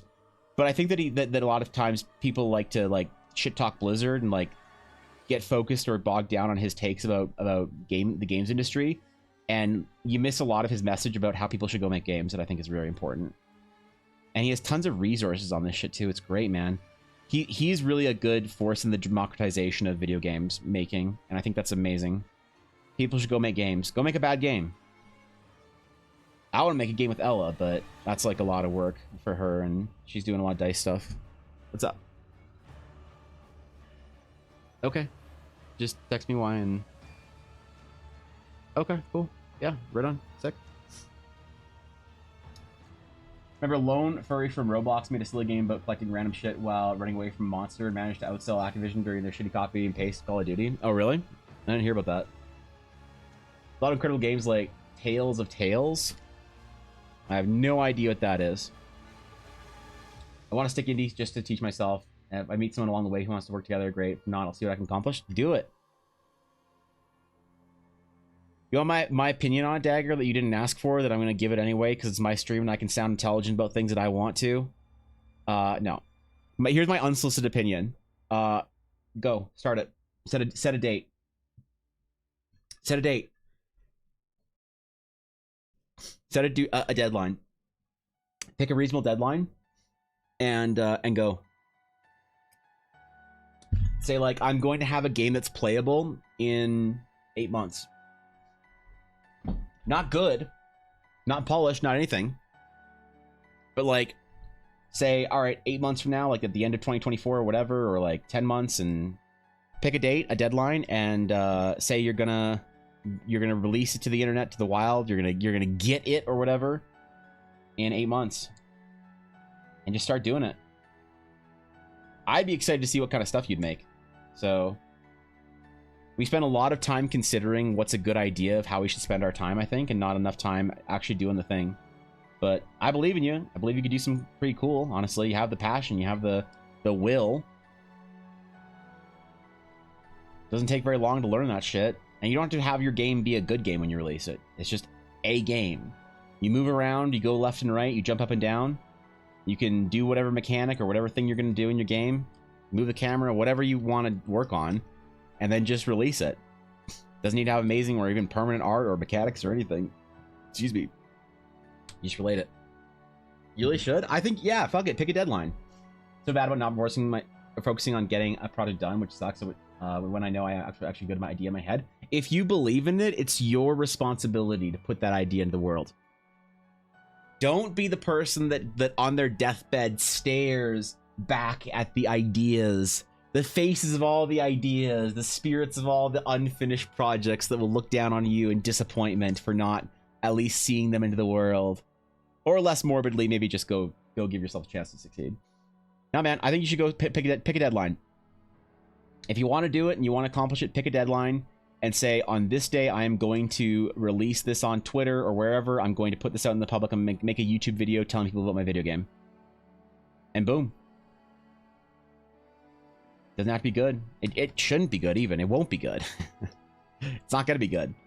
But you can overcome that by just picking a deadline saying, no matter what, I will release whatever I have on this date, at this time, at this whatever. So, make a pixel art game? Do it, Axman. There's nothing stopping you, bro. Yeah, what do you mean you'd love to? Just do it. All right? Just hit it.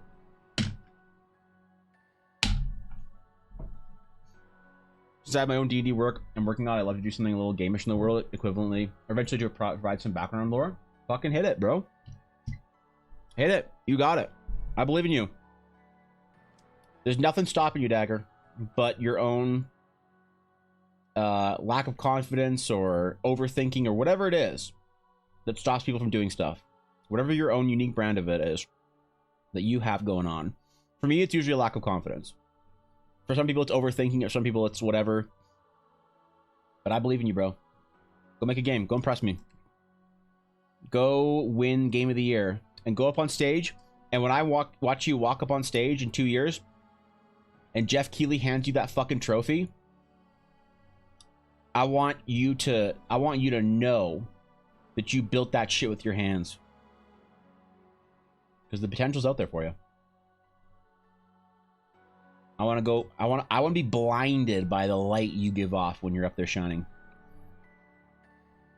I want to see it happen. You know, on PC currently, build it on your phone, Axman. I hope you don't think I'm kidding when I say build it on your phone. I have friends that make games on their phone. They jam them at work while they're like in between their big corporate projects. I mean, I usually struggle to focus on one thing for long, which is why I probably need to set up myself a weekly schedule or something to work on stuff. Yeah. Organizing your time and organizing yourself and regimenting it and whatever is a powerful tool. I heard this quote once that I love, Dagger, where they basically said, every day you should write out a list of the things you're going to do next day. And if you want to write out a bunch of lists and plan out things in the future, write yourself a schedule. Get yourself a calendar. Because if you go into a day and you don't know what you're going to do, you don't have something written down to like check back to, like, wait, what am I supposed to do right now? And you look at the list and it says, oh, I'm supposed to do the dishes next. And then, oh, I'm supposed to study for an hour. Oh, I'm supposed to do this. If you don't have that and your brain is the type to get like distracted and stuff, it's basically you driving down a hill without your hands on the wheel. And I was like, that's so true for me, man. If I don't have like like some days I'll be okay freeforming it. But a lot of days, if I don't have something pre-written down of like what I need to do the next day, it's like I'm driving down a fucking hill without my hands on the wheel. I'm just like, well, I hope it works out. I hope my brain figures it out, bro. I'm just going to keep going and we're just going to see what happens. But nah, then I won't get the stuff done. So try it out. Make yourself a list and make it a modest list. Oh, like don't overestimate what you can do when you first start like making a list to be productive. Make it like 3 items, 3 super easy, simple items that will take you 2 hours to do and nothing else. You have the whole day free. Risk underestimating yourself. Don't aim too high, I guess, on your first like schedule. I did, and it fucked me up for weeks, and I didn't want to do it, and it sucked and whatever. Not that I'm saying that you'll make the same mistake, but I'm just giving a little bit of advice from my own personal experience. Maybe it's useful, maybe it's dumb, maybe both. Either way, go make a game.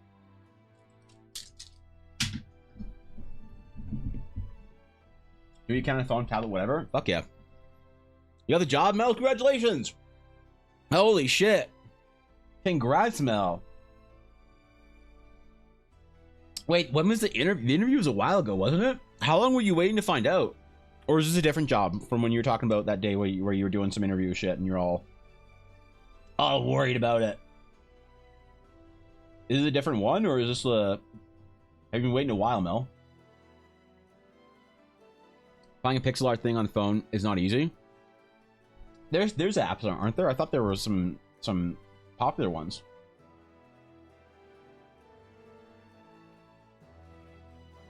Maybe I'm wrong. Just find on Monday, got delayed today, but I still found out. Had an on-site interview late last week. Oh, okay. All right, fair enough. Fuck yeah. Congratulations, Mel. Is this still like how connected to the field of your last job was this? Is this a complete pivot for you, or is this something that you were similar to what you were doing research-wise last time, or did you go completely different in different direction? Like either way, I'm excited for you. I'm proud of you. That's fucking awesome, bro.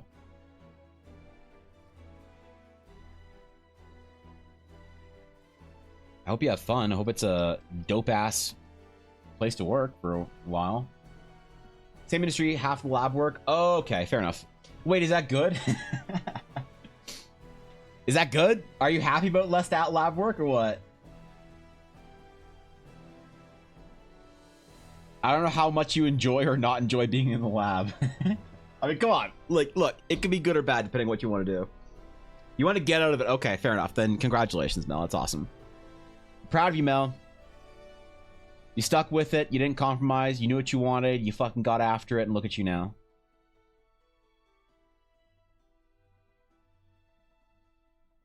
Hell yeah, bro. That's dope, man. I love it when you guys bring me good news, man. It makes my day better. It makes my week better. I think about that shit 3 hours after stream's over, and it makes me happy all over again. You know, when someone brings me good news over some shit.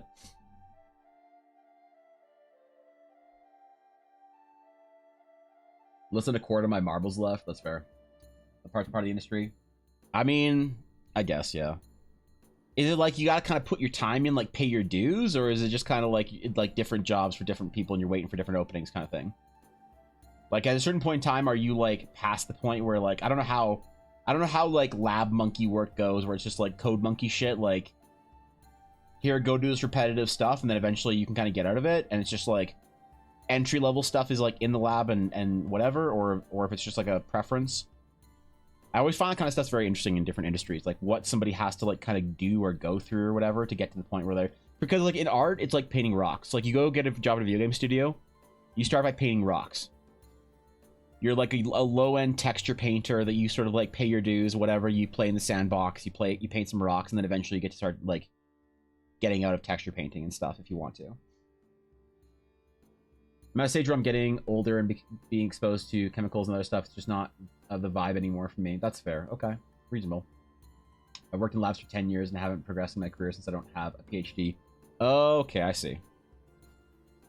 There's a bit of a barrier there. Well, that's awesome. I'm glad you're moving in the right direction. I always think that the best thing in life is not being where you want to be. It's momentum and direction. It's trajectory, you know? When you're on trajectory you like, it's like you're feeling pretty good. When you're not on trajectory you're like, then that's pretty anxiety inducing, you know?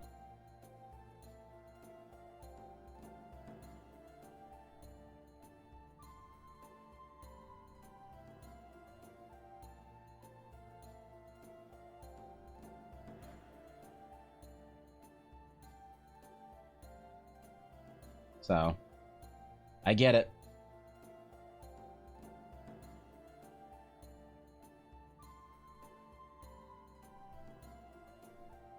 I understand.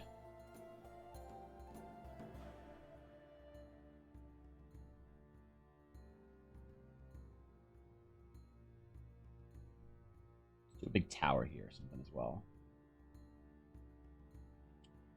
For our ruined, run-down temple in a cloudless night.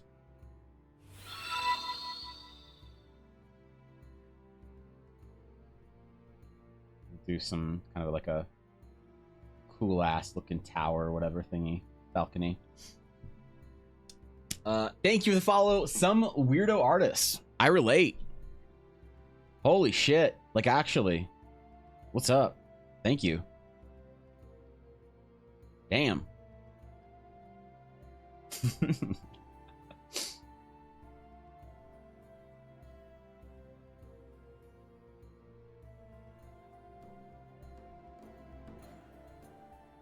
Nothing like drawing ruined buildings and shit, man. It's my favorite. Like vaguely rocky barren landscapes.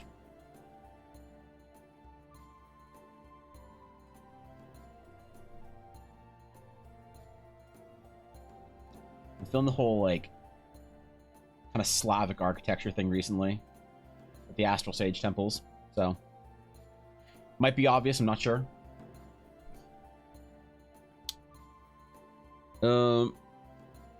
You got a job that hop to make changes. Oh, and time the industry that helps too. I see. Okay, that's fair. Not money for more of Ella's dice. Well, I'm sure there's a lot of relief right now for you. So I'm legitimately, genuinely, and honestly super fucking happy for you right now. And how tough that struggle can be.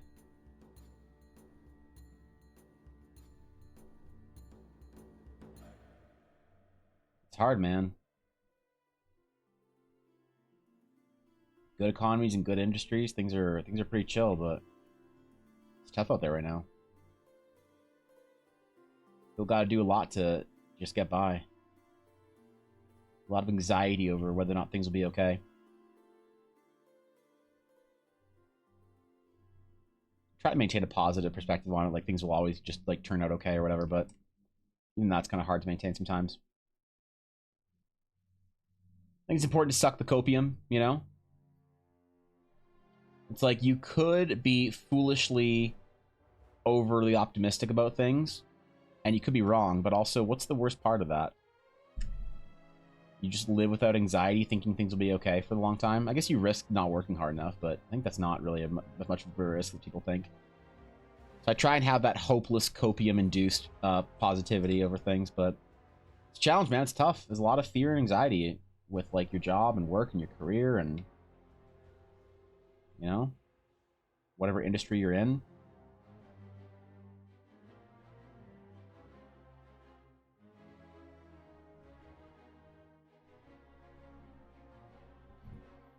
Will I ever play a good D&D game again? I don't know. Every week I don't get my players loot. I wonder if Fishy's going to stop playing with me. What if my players are going to go find a different game? Then I'll have to sit at home playing Baldur's Gate 3 alone all day for 3 years.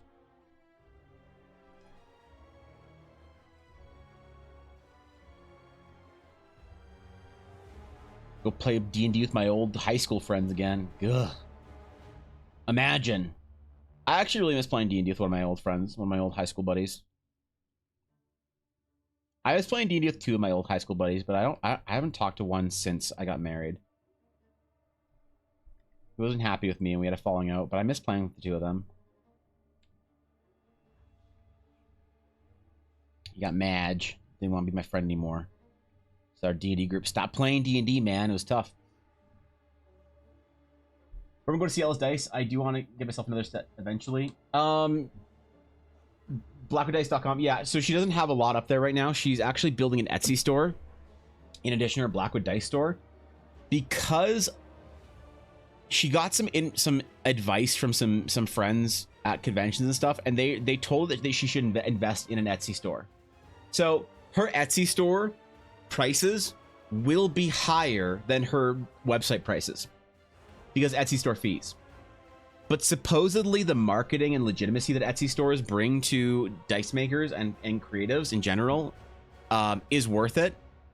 And she has a friend that does she's an amazing seamstress, and she does like cool dice bags and all sorts of cool stuff with like cool materials and whatever.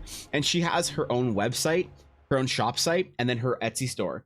And she says that people having an Etsy store directs people to her website, because people will often search Etsy for things like dice and whatever, and then they'll be like, oh, does this person have their own shop?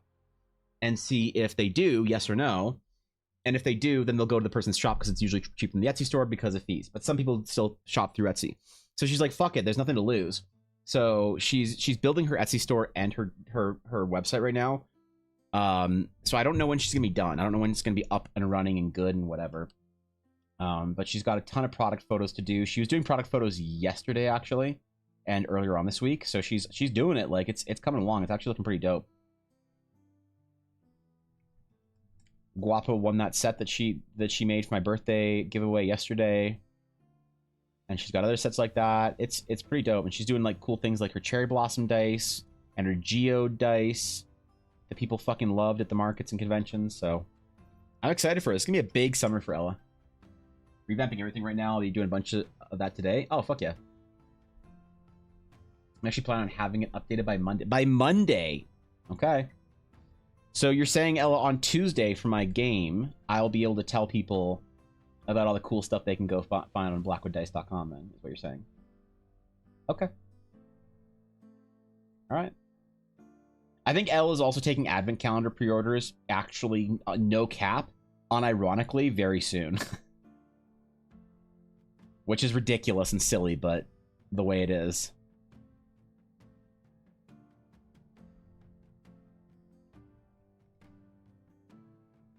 Which is funny. I think it's funny anyway. I think it's kind of hilarious, to be honest. Be very honest. That she needs to start them this early in the year. People out there thinking about Christmas shopping in April. With the amount she has to do every year, she literally has to start by midsummer. Your dice won't be available yet, though, unless I haven't opened them for pre-orders. You could. You could have, like, you could do a couple of geode sets and have, like, a, do a geode set of each color you're going to do, Ella. So I think you said you were going to do 4 different colors that looked really good. And then have a photo for each of the 4 and let people pick the color and say that they're pre-orders for, like, later on in whatever, so you know which colors to make people. I think you absolutely should do that if you've been thinking about it. I'm still working on that. For what? Imagine Ella at some point making her own dice tower. Yeah, she is actually. So Ella is spending a lot of time learning 3D modeling at a very high level right now. It's actually very impressive. It's very impressive, bro. So she can take ideas that I have, or like if I create a concept for something, and she can put it into a 3D render and then make it a cool dice tower or whatever. There's gonna be some updates for Patreon, for my Patreon, coming up in the next couple of months with cool 3D shit that Ella can make, and resin stuff, and yeah, it's gonna be dope. This is definitely a very serious year for Ella for her dice. It's really cool to see her like expanding and growing and stuff so consistently over the last 3 years. I have 2 geodes that I need to make right now for people. People have already pre-ordered them, right? For different colors. All right. When's my geode set gonna be ready? You just have to ink it, right? I really want it for D&D. I really want to show off, show chat on Tuesday. So if it's ready by Tuesday, that'd be sick. Ella's also creating a special Astral Knight set of dice. That'll be like a cool, like, fun thing for people who want cool dice. Because I want cool Astral Knight dice. She wants cool Astral Knight dice for her Astral Knight. And then we want to make a set for Fishy so that she has some cool stuff to play with on Fridays or on Tuesdays. Because remember what I always say, if I don't try and appease Fishy every single day, she's going to quit my game and cancel me for a twit longer. So I don't want to mess around, dude. Last time I fucked around with, you know, risking getting canceled by a VTuber, Ashley and I started getting hate comments on our YouTube about Final Fantasy. So, you know, I got to take this seriously this time. One does not go into a collaborative effort on the internet with a VTuber without risking cancellation by either them or an entire community of butthurt neckbeards. And God knows Ashley and I are going to go for a cancellation speed run for Final Fantasy 14 when Dawn Trail comes out. I think Ashley and I should actually start a podcast, a Final Fantasy 14 podcast, where we unironically just voice out the worst takes completely seriously for 3 to 4 hours a week in character and just see if we can actually get people mad on the internet. But I might have the free time to do that this summer, but Ashley's a busy, you know, working streamer out there, so I don't know if I could convince her to be a DJ with me. Probably. It's actually probably fairly easy. Ashley's always down for a meme, so. I'm officially buying my plane tickets for Gen Con. Oh, shit, right on. For Gen Con this year? I wanted to go, man. I wanted to go so bad. Atari even said that he could help me out with, like, a room and shit, and, like, with like, different, finding a place and whatever, and, like, I had people saying that I could get, like, a ticket or whatever. Like, it would have been so easy for me to go to Gen Con this year. I had so many people willing to help me out with shit, and I just can't make it work. And it's such a fucking bummer. Because I would have loved to. I want to give Gen Con a shot. I don't love conventions anymore. I kind of despise them. But I want to love them again, and I think that Gen Con could actually do it for me. You know? Like I don't love, comic conventions. Like, Comic-Cons and shit just, like, kind of make me really unwell. Now, the thought of going to. But like, BlizzCon was always fun. I fucking love BlizzCon. I think I could love a convention if it was like specifically about cool stuff I like. And so I'm willing to, like, give Gen Con a chance here. You know? I'm willing to give it a try. Problem is, it's just really tough to make work this summer. So I really wanted to make it work. And yet, here we are. Talking about it for next year. Fuck yeah.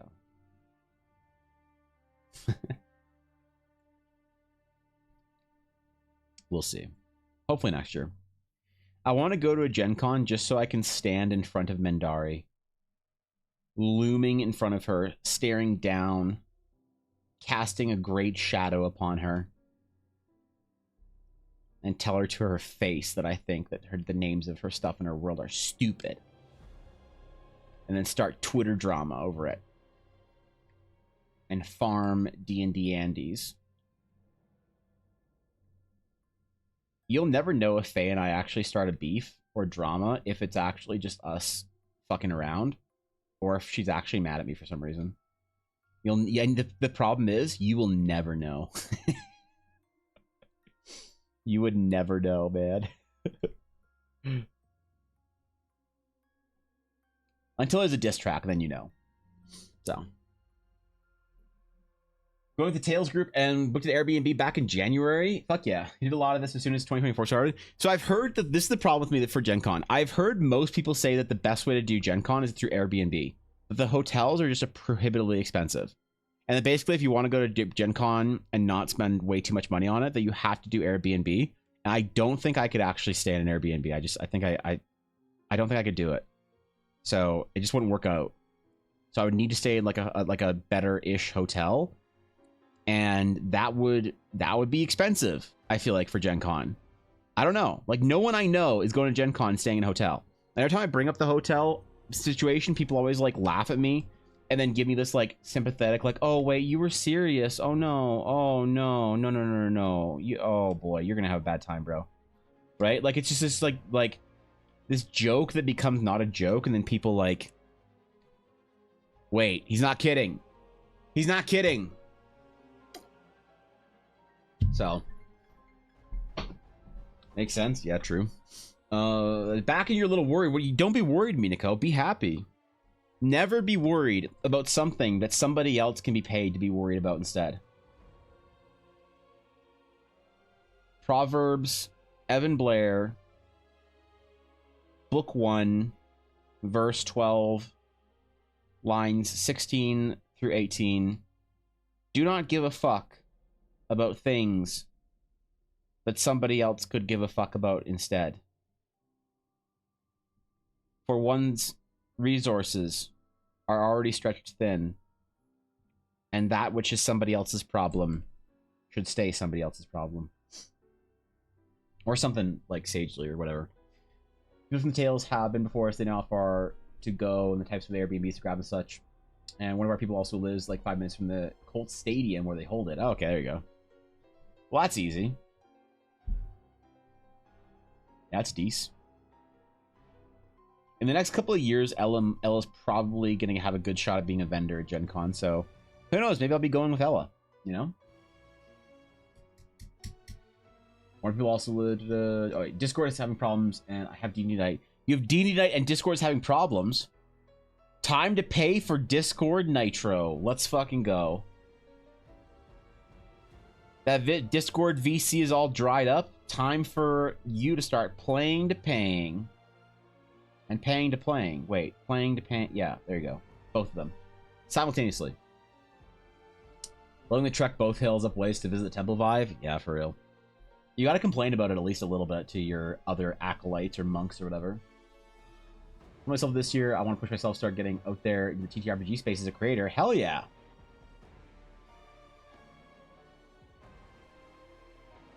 Do it. Make those connections. Get those nepotistic ins with cool projects. Get to know CEOs and executives. Or whatever, I don't know.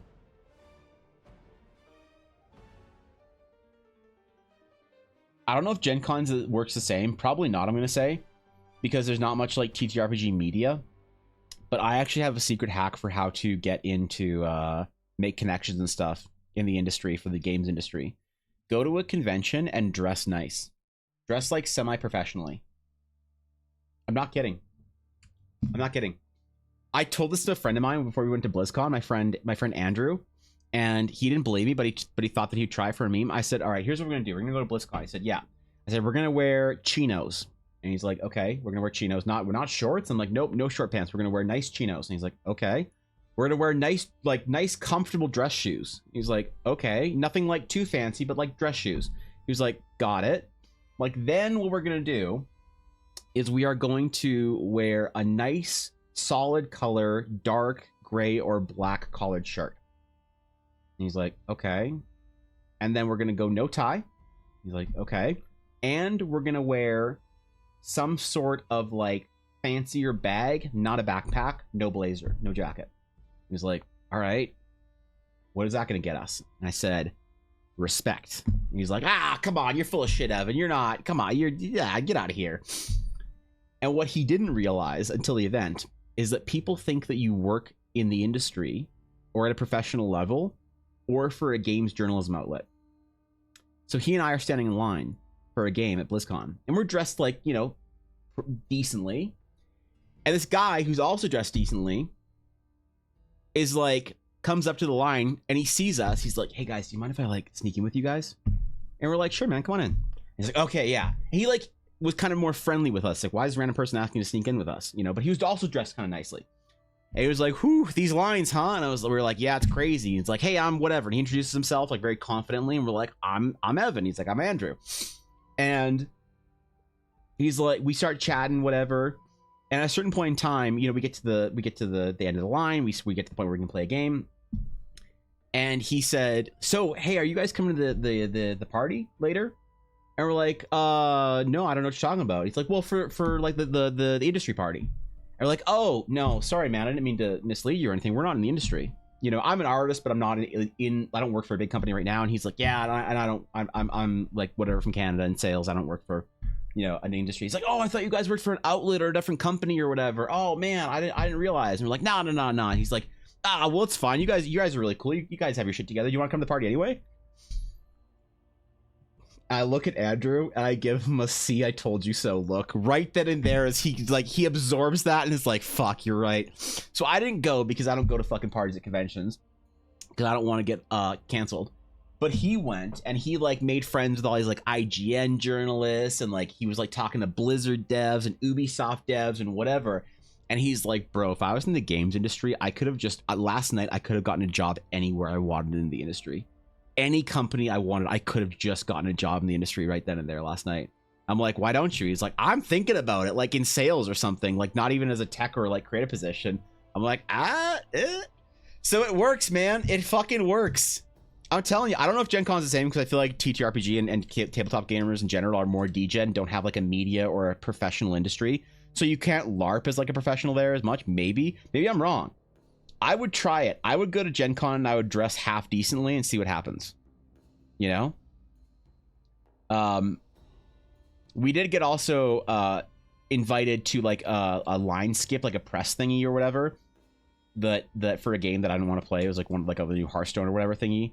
That my friend Andrew just sort of slithered in. Didn't have like a media badge everywhere. He just fit in. Everyone thought he was media. So he got to go do this behind the scenes media thing with everyone. What a guy, man. What a guy. I mean, honestly, even if I was in the industry, I would probably just still dress like a huge nerd I am. But that's the thing. Exactly. So does everyone.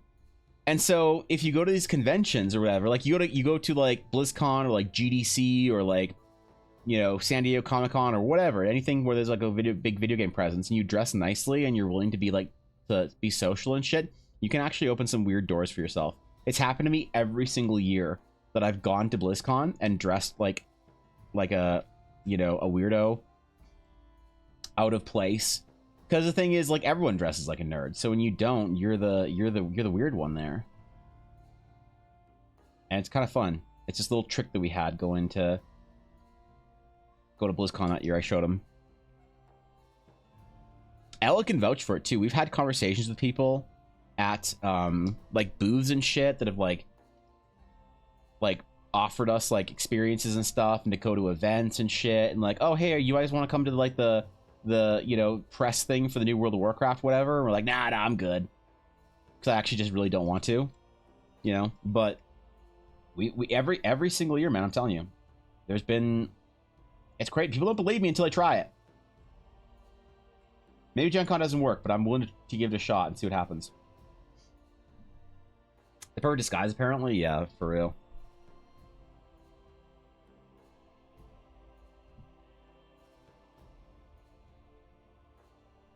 It's funny when like in like nerd spheres or whatever, when dressing semi-professionally is the punk rock like indie thing to do. I always thought about that. There was a kid that when I was in art school, he was a year ahead of me in like, he's a fourth year and I was in third. And he dressed in a three-piece suit every single day to come to school. And I always thought he was so cool and so classy. And all these art students like really hated him because they were like, look at that square sellout, man. What a dummy. Like, why is he's dressing like a sheep like everyone else, while they all have the exact same like baggy black hoodie and like, you know, art school appearance. And then it's so funny because at portfolio review, I went to the 30 portfolio review, and like people from like actual companies were talking to him. Like he actually went to go work at BioWare because they scouted him as portfolio review. And he said that he thinks that the way he dressed and the fact that he looked professional and presentable and everyone else was just like an art school kid made a big difference in people being willing to come talk to him about like career opportunities and shit. So I'm telling you, man, if you go to art school, dress nice for your portfolio reviews or any of your public facing events. It'll actually pay off. Like, no cap. It sounds dumb. It sounds like a scam, to be honest. It sounds like some made up bullshit. Like, how is that true? But when everyone is dressing the same and you are actually making yourself look different, and the punk rock like cool thing to do that makes you your unique special flower self is to dress like professionally, it's actually really ironic and kind of hilarious. Of course, just be who you want to be at the end of the day. It doesn't fucking matter. Whatever. You won't get a job anyway. You're a bad artist. Shit. Ah, damn it. I said the quiet part out loud. Ah, fuck. Kidding. Relax. Jesus, calm down, Reddit. I don't want to end up on an Adam Duff video. Fuck. It's a joke, man. It's just a joke. Calm down, bro. What's up, Steph? What's going on? 22? You tried, Steph. You got there. How's it going, Steph? How's the projects going? I know you're busy conquering the world. What's up? What's up, champ? How's the conqueration of the new age been for you? We've missed you, Steph. Happy Friday. It is Friday, isn't it? It is the end of the week for those who go places to work. Kind of for me. I've tried to start taking Saturdays at least somewhat off now. It's been kind of nice. I've gone out for the last couple of weeks. We did Bellsprout Community Day. That's fun. But I have to go do dumb family things. Like I said, everybody has a birthday in late April in my family. So that was going to be today, and I wasn't going to stream, but it got pushed back to Sunday. So we're going to be doing a Sunday thing instead at my dad's. So there's that. Just to show who's willing to put themselves out there. Kind of, yeah, I think so. So anxious to churn a client, get some hours back? Fuck yeah. Well, go after it and conquer it, Steph. You got this. I believe in you. Believe in your tenacity. Believe in your ability to produce. How's drawing? It's good, Nick. What's up, bro? We're just chilling. Straight chilling, Nick. We got one sketch done. I'm putting more time and effort into them because I kind of want to make them Twitter posts as well. If I'm making Twitter posts, I want to do a really solid effort. And the last ones last week, I realized I was rushing through because I was like anxious about like, oh my god, I need to get so many done so that people are whatever and this and that. And today I'm just chilling and I'm saying to myself, it's gonna take as long as it's gonna take. It's gonna be done when it's done. And I'm trying to change that mentality of like worry that I need to have like a certain amount of stuff done for stream and need to get a certain amount of people through and like, oh my god. And I listened to a person once. There was another streamer that I shouldn't have listened to when they said, you know what your problem is on Fridays? And I was like, what? And they were like, you don't give enough people an opportunity to win. And I was like, what do you mean, bro? Like, yeah, how many sketches do you like between like 3 and 5? I'm like, yeah. Like, you need to do like 8 to 10, bro. People need to like be feeling like they are going to get a sketch that day. You need to schmaz the viewership, man. Rig the roles. I was like, oh my god, I do need to get more people in. I can't get 8 to 10, but I can try and squeeze another like 1 or 2 in. So I started working faster and trying to get it done. And then I realized I didn't want to post any of the work that I did on Fridays on Twitter. But I just like wasn't like proud of it. I was people are happy with it, but like everyone understands that it's a shitty little sketch that like took me like 30 minutes. I'm like, man, what would it be like if I spent like an extra hour, like an hour on each of these sketches or more, and just slowed down and chilled out and did it and whatever. And so that's what I started doing on Fridays, and we started getting less done. But you know, I realized I fell into that trap a little bit last week when I was doing these sketches, and I was like, oh my god, I need to get 4 done today. If I don't get 4 done, that's gonna suck.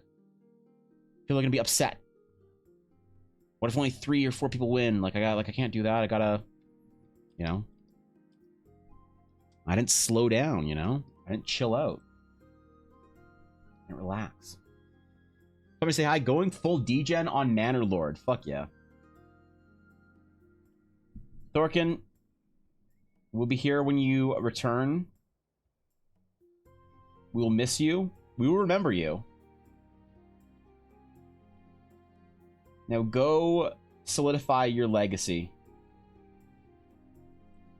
Cast war upon your enemies and build a legacy of greatness, for your family name is of the Thorkins. And it's time for the world to recognize who the real Manor Lord is. Or get bored of the game in 2 hours and never play it again. Whatever. Either way. Hey, Ted, does he want you to die? So I used to do, Jacob, I used to do much faster sketches that weren't color sketches. And my record is 12. I've got 12 done in one day before, but it was more of a meme of how many could I get done quickly and not like my best work. You know? And it was fun. Like I'll still do that in the future. Like we'll see if we can break the record in the future. I'll do like quick sketches and we'll just rapid fire them 20-30 minutes each. But yeah, I don't know. I just like chilling out most days. Like it's like you have to go full speed run like meme mode, or pull it back, slow down, chill out. I can stream for 10 hours. That'd be fun. I would stream for 10 hours on a Friday here and there once in a while if I thought my time zone would, like the time zone viewership, whatever, people would be here. But not a lot of people are used to me streaming in the evenings. So even if I stream straight into the evenings, people like, you know, it's the end of the day in EU. It's a whole thing. So wasn't a bad decision. You tested it and didn't work out and adjusted. Can't ask you to do better than that. I feel like I think you're right. I appreciate you framing it that way, Guapo. I feel like I should have the reason I feel like it's a bad decision is because I didn't like the idea of doing that, and I anxiously sort of like let myself be influenced in a way that I never really had the full confidence in. So when I say bad decision, I guess, yeah, you're right. Like you should try out more things than not. But I sat there thinking to myself, like, oh, I don't like this. Isn't a good decision. This isn't a good fit for me. This isn't the way I work. I don't like this. But I'll try it out because it's like, you know, I want to have better streams. I want people to have more fun. You know, my goal when I'm streaming, like, there's a whole like meme of like, lol, Evan didn't get any work done. Spent entire day rating characters on tier list. Lol, kek. As if like I have some sort of obligation to get work done every day. My only concern really when I'm streaming is if people are having fun. If I can get work done at the same time, that's fucking dope. So I was trying to do something that I feel like I couldn't do, and I knew that I couldn't do, and it wasn't my style, it wasn't my vibe. That's why I think it was bad decisions, because I didn't listen to myself in that moment. I listened to another outside force that I did not have confidence in. But maybe you're right. Maybe even in spite of me saying all that, Guapo, it's still a better idea to try things that you're not like used to. You know? Mandalore is out. I want to check it out. Probably too big for my old laptop. Maybe. Do you have laptops, Jacob, so you can bring them on your ship with you? Is that the reason why you are a non-desktop PC gamer enjoyer? Or what's the vibe there? Have all sketches I won, even the second drawn when this started? Fuck yeah, dude. Meme voice is a Serbian henchman, apparently. Is it? People think the meme voice is a Dalek or whatever. Like, everybody has their own idea of what the meme voice is. For me, the meme voice is just what the average person writing on Reddit or complaining in stream chat sounds like in my head.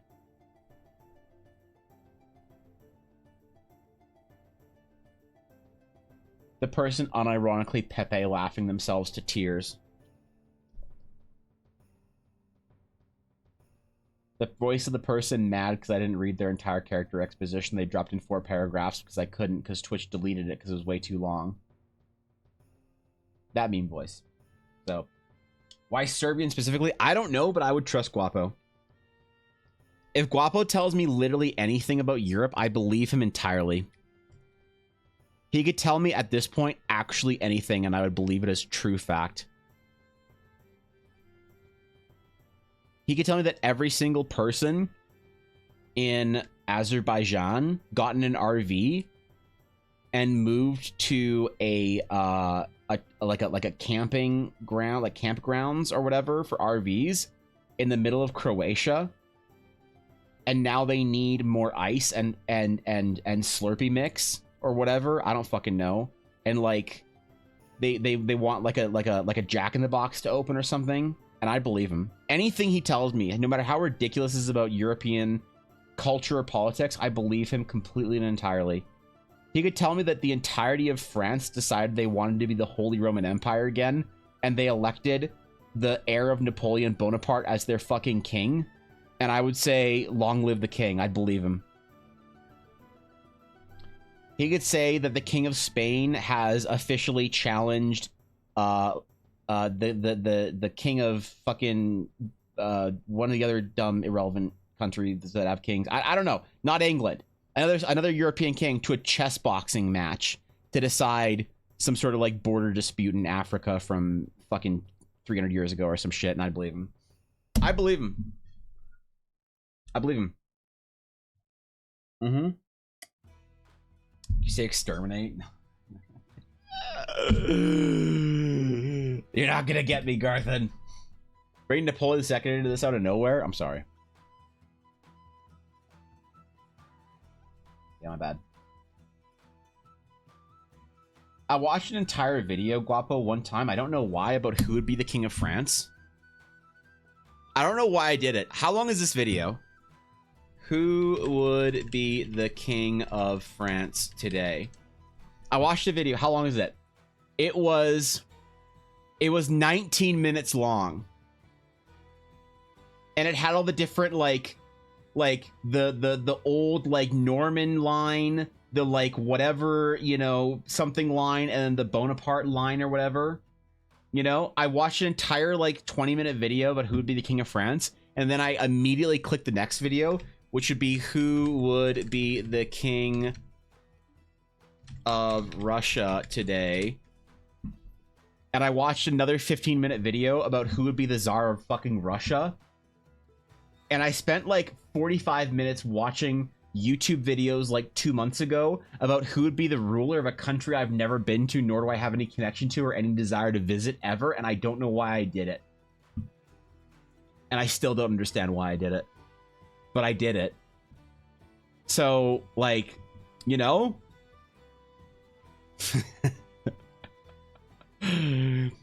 I can't tell you, man. I can't tell you why. I just it's a thing. It's a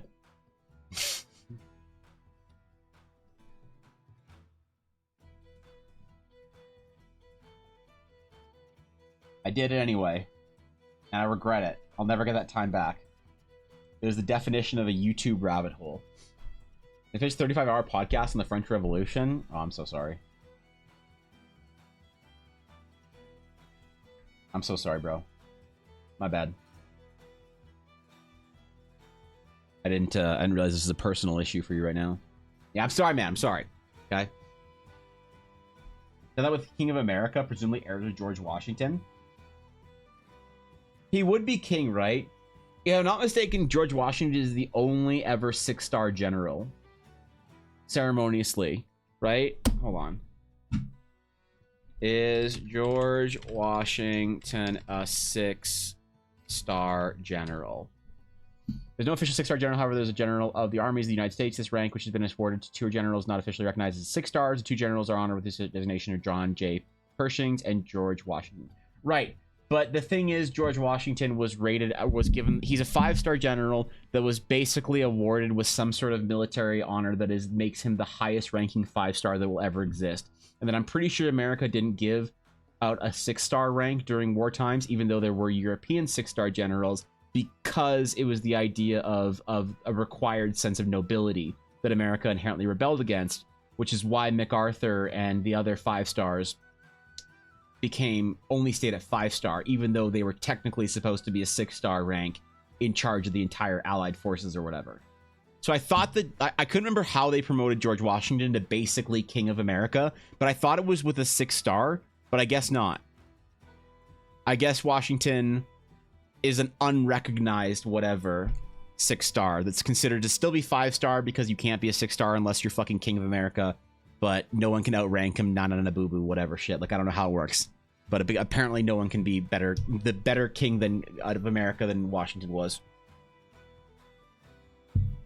There's one alive today? Oh, fuck. Better pass them than watch Flat Earther videos and lose hope in humanity? Nah, it's fun. That's just good, man. I like 3 a.m. What do you think Blaze does when he's done with work every day?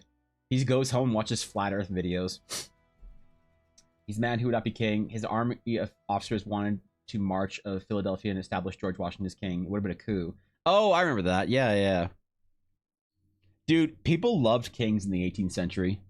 They fucking loved monarchs. Like, if you were a big YouTuber in 1780, they would have told you could be king. Like if Mr. Beast was as big of a YouTuber in 1780 as he is today, you know the people of the United States would try and make him king. You guys loved that shit back then. And then you got really mad about it. Canada loved kings too for a while, and then they said you're not allowed to be a knight anymore because fuck the king. Actually, when did Canada not allow knights anymore? When did Canada not let citizens be knighted? In 1962 was the last time that a Canadian was knighted, since he not lived in Canada since the 1940s. 1919. I see. Okay, so past 1919, Canada didn't like having a king anymore. But we still have a king, and he's on our money soon. So, would a 6-star general be a marshal instead with those 2 crossed buttons instead of the stars? Wouldn't a? Well, I think that past the point when, like, every 5-star general has had the ability to kind of choose the way they display their 5 stars. Like, I'm pretty sure MacArthur got his 5 stars made from a goldsmith in the Philippines, and he chose the way to like arrange them or whatever. I think when you hit 5-star, when you get promoted to a 5-star, they just kind of let you do whatever the fuck you want, man. You're kind of in charge, right? Like, as it were. So fuck him. If he wants to be like marshal of the army or whatever, like, let him. Let him pick its own title, man. Washington at this point in time, he can do whatever the fuck he wants. I don't know. I don't know shit, man. I'm just a dumb Canadian up in an igloo with great Wi-Fi. So, the only funny thing with Death Sentence was pronounced only because they tried fleeing. Not counting Robespierre would have condemned them anyway. I don't know shit about monarchy in France, to be honest. I know you guys love that shit. I played a lot of Age of Empires too. And you know who fucking loved monarchs? Normans. Alright? Now, how Norman is France today? I don't know, bro. I've never been to France. You gotta ask Guapo. He's the traitor. He's the guy that dumped his Bucky's 64-ounce sodas out for a tiny pretentious coffee. Like, ask him, man.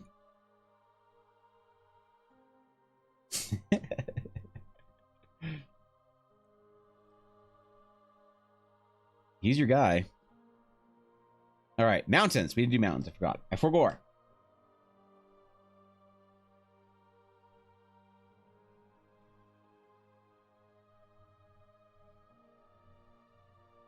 Do weird mesa plateau first in the foreground or the midground, and then we'll do in the background of the background a dope ass mountain range. We gotta do a good job, man. Garthan's always patiently waiting for me to do good art, and he's like, today is it today? No, not today. Okay, it's just shitty art today. Today is today the day? No, he's gonna draw cat girls again. Fucking. So I have to actually do a good job for Garthan, or else I'll feel like I betrayed one of my longest time subs, man. I can't live with that. So could be worse. Could be in the UK or Sweden. You guys don't like Sweden? What's wrong with Sweden? Didn't Sweden give us PewDiePie?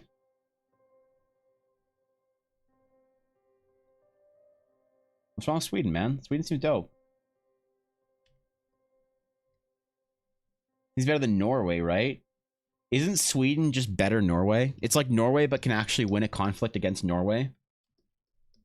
I don't know. I'm just talking shit, man. Don't like we just got jokes, man. I don't know shit about Europe. Like, what the fuck? You don't gotta get butt hurt because I'm talking shit about your country. We just got jokes, man. I live in Canada. You think I don't know how to talk shit about a country? I live in a made up fucking American state that we call a country. Leave me alone. I'm Danish is the law that I hate Sweden. Oh, okay. Fair enough. But here's the thing. Cow, how many strange pickled things do you eat? Because I don't think that one can cast stones in Sweden if you also have stupid food. Like, that's my concern. It's like somebody from Finland shit-talking Swedes. It's like, bro, both of y'all smell like sauna and feet fish. I don't want to hear none of this. You know?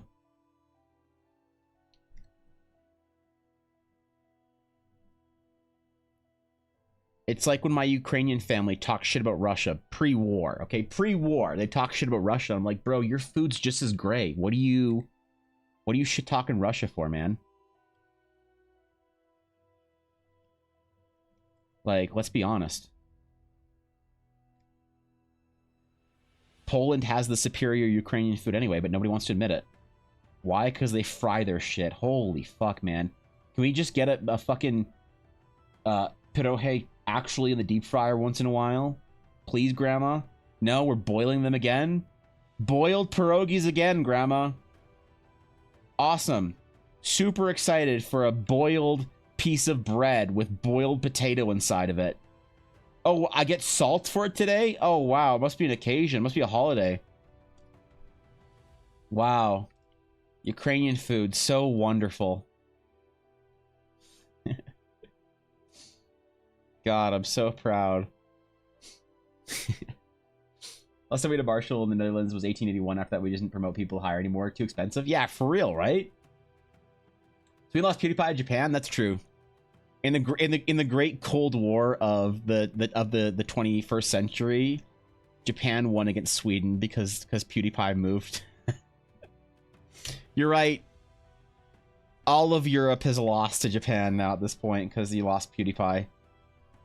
At least in NA we have Mr. Beast, but I don't know who you guys have in EU. Jacksepticeye. Like, I wonder who the biggest European YouTuber is. It might be Ibai, because I think I might have just offended everybody, but I'm pretty sure Ibai is from Spain and not, like, South America, right? I'm actually very nervous that I just fucking offended every single person in both Spain and South America. Where is Ibai from? Bilbao, Spain. Bilbao, Spain. Okay, I wasn't wrong. All right, so he's Spanish. He's European Spanish. Got it. Okay, so Ibai might be the biggest YouTuber from Europe right now. I might be wrong. Might be some like normie that like makeup guru or some shit. But if it's a gaming related, I think it's Ibai. Anything smells like rotten fish? I know any of those you just mentioned. Yeah, you're fine. Okay, cool. What's the best Danish food in your opinion, Cal? What is the best example, your favorite example of Danish food that you wish other people would give a chance?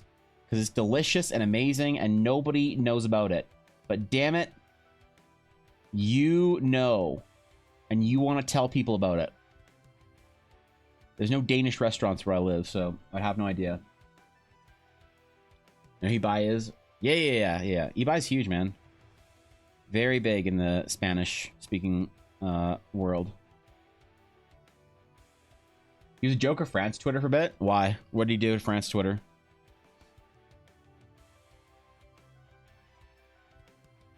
Did he insult your snails or some shit? Or I don't know what you'd have to do to upset French Twitter.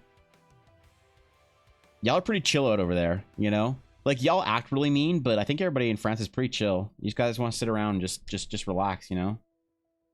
Maybe have a little revolution once in a while, but I can't imagine somebody doing some shit to offend the entirety of French Twitter and it being legitimate. Because French YouTubers called him a baby and he was raging for a bit. Oh, yeah. Isn't that guy the dude that looks like XQC or whatever? No, it wasn't this about Reddit r/place or whatever. I bet that's what it was about, honestly, because I know Spain and France were warring when Reddit place was around. you know, and they ganged up on America. And then I think America betrayed, or no, I think eBay betrayed France, and all Spanish YouTube betrayed French YouTube to join forces with America to make a big America-Spain flag. I don't know. If you want a real case study in world politics, I think that realistically r/place is a great place to do it. Here probably Danish roasted pork with potatoes, parsley sauce. It's also the closest thing we have to a national dish. All right, let's see. Danish roast pork. All right, so what you are speaking of is flæskesteg. Oh yeah. I am unfamiliar with flæskesteg, but it looks delicious. What do we got here? So it's just crunchy baked pork. You know,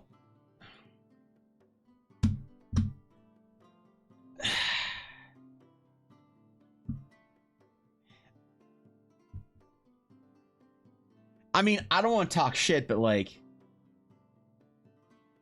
I feel like you can't just own roasting an animal. There has to be some sort of like more substantial preparation to it, right? Right? Like I don't know, man. You're stretching here. You're stretching. I feel like my grandma made this shit. I feel like everyone's put a piece of pork in the oven and like is there anything special about it that makes flæskesteg particularly unique? Is it like the sauce really like unique or some shit? Because I was expecting to see some crazy shit like schnitzel or something, you know, like tapenade or whatever. I'm just seeing a hunk of roast pork, like Sunday dinner type style. I'll take your word for it. I'll seek out a good Danish establishment and ask them for some flæskesteg and see what happens. I could be persuaded. All right, Axman. France won, but we all lost because we played r/place. I actually wouldn't mind going back and doing an r/place thing for our community when it's out.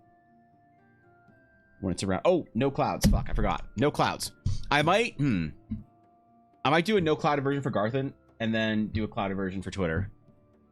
I feel like it's just empty, which is like fine if it's empty and it looks empty for Garthen. That's fine. I'll give Garthen the version here and then I'll finish it for Twitter. 493 for at Lord Garthon. There we go. Now I'll finish, like, I'll do some bullshit in the night sky to finish it for Tweether. Tweether thinks that I'm a good artist. Because Tweether doesn't think I'm a good artist. Oh man, what do I do, right?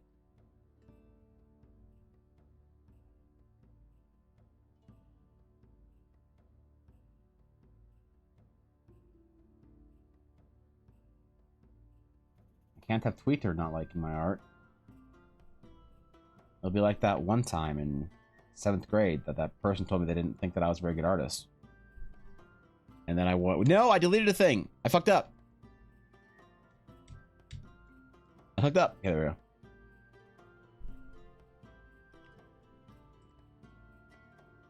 There we go. Did he pronounce it pretty good? For a new worlder, yeah. That's unfortunate for me because I try and pronounce things as literally and thus incorrectly as possible when I read an actual, like, old language word. Damn, bro. It's okay. It's not a Slavic word. Any Slavic words that I see in chat, you know I'll get those wrong. Even though I'm supposed to speak Ukrainian. I'm basically illiterate. The only thing you need to know about how to speak Ukrainian is get your boombox and your Adidas out, turn on some hard bass, and you'll be able to say all you need to say to your new friends in Ukraine.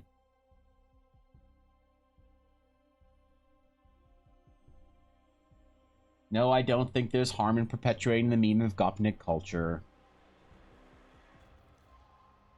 I think that we all think it's funny. It's fine.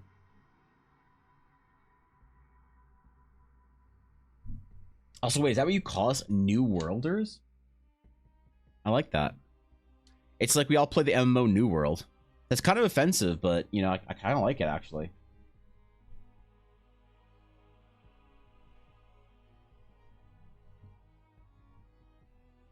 Yeah, I kind of dig it. Wait, that's cool.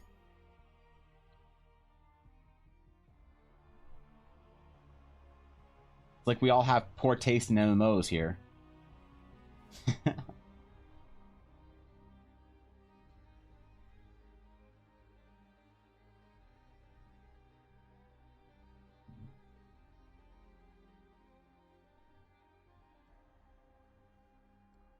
All right, sick. Here's the Twitter version. Oh, I forgot to sign it. Fuck. Fuck.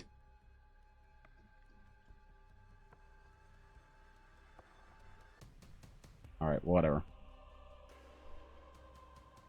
A bunch of them are numbered wrong, so it's like not a big deal. It's not like forgetting a signature on one or two here or there is gonna matter, you know? It's actually just a non-issue completely, entirely. I'm gonna post this one. Fuck it. I'm gonna post it. I like it. Uh-oh. I always get very nervous when I go to Twitter and I see I have more than 2 notifications. I'm like, what did I get canceled by? I call it Temple. We're just gonna call it Temple. We're gonna be pretentious.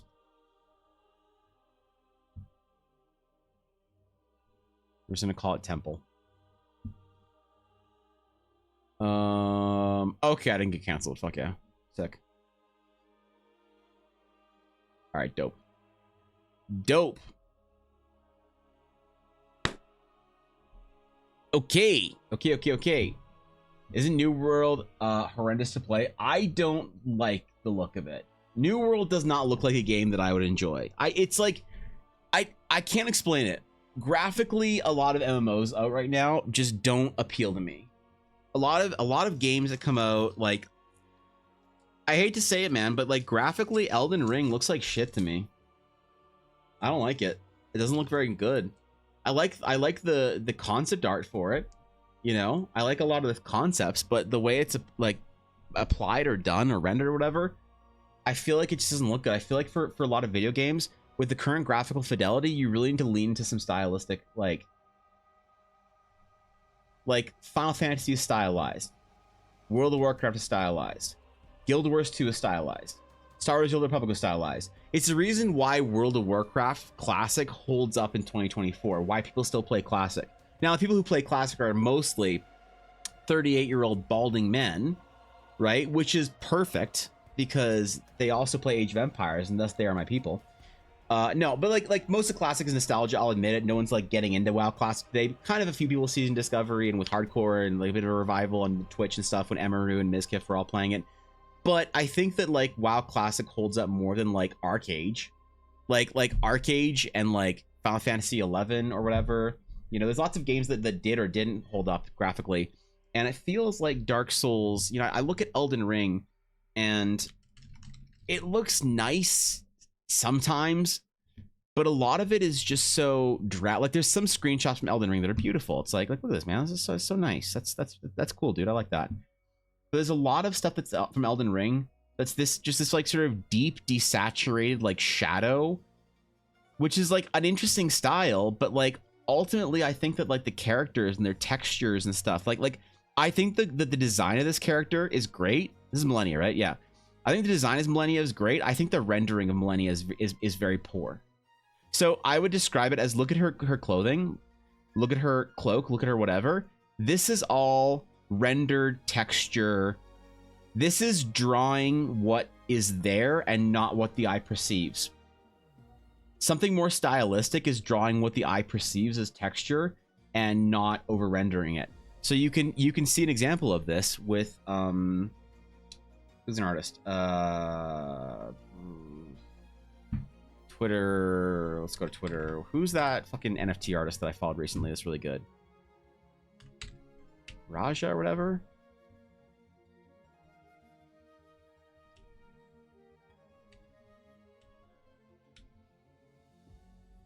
What's his name, man? There's an artist. Oh, you're not gonna do it. I can go to my like recent follows. Following. What's his name? What's his name? It's within the first little bit.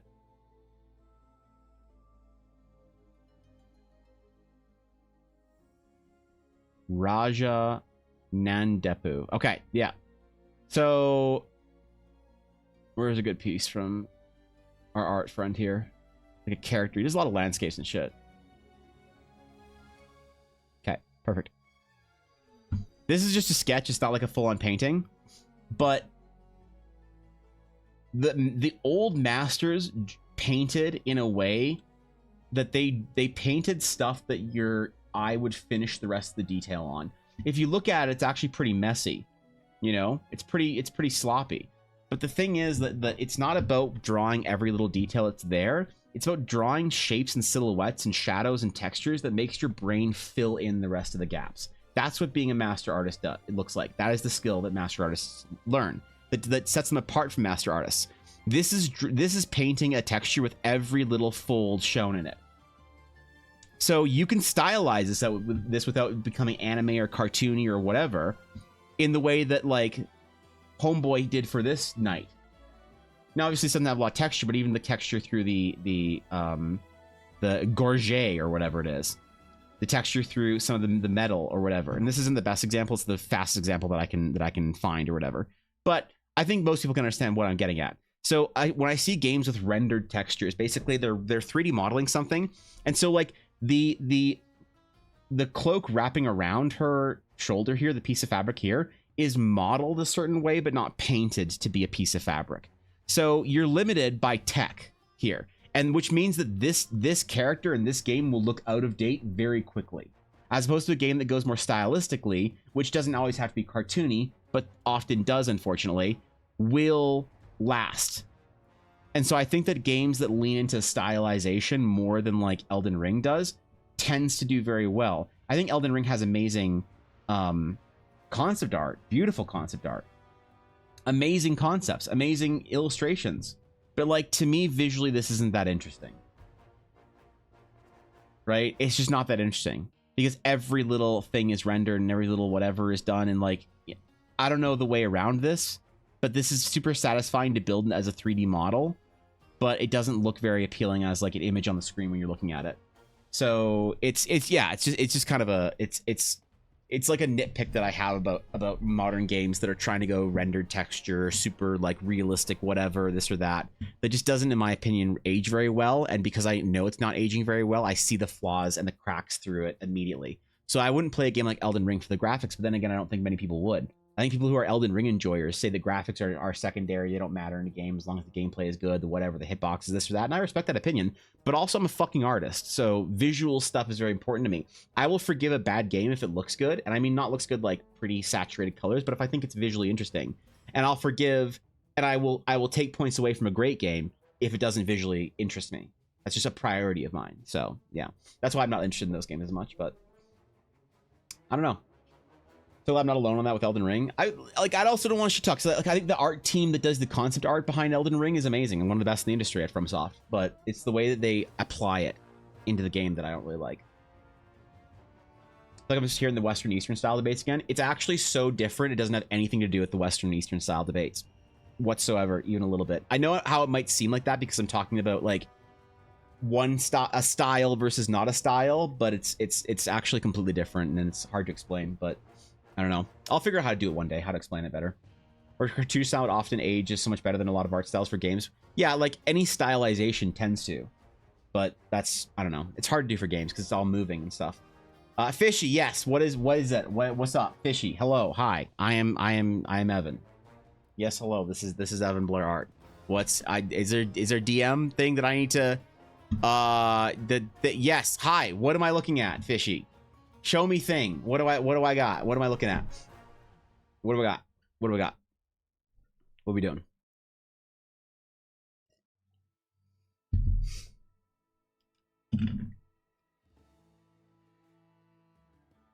I can't show that on stream. I can't show that on stream. I can't. That could be an emote, but I can't bring that up on stream. I can't. Come on, Fishy. What the fuck? Oh my god. How did you make that? How long did you spend doing this? And have you uploaded on BTTV as an emote for the mods to reply? I can't. You're so fucking degenerate. You're such a degenerate weirdo. That's, you took way too long. The mods did it. Is it up already? Is it? I can't count. I don't have my stream age gated. If I had my stream age gated, I could. I legitimately. Fish to be live tonight. She will.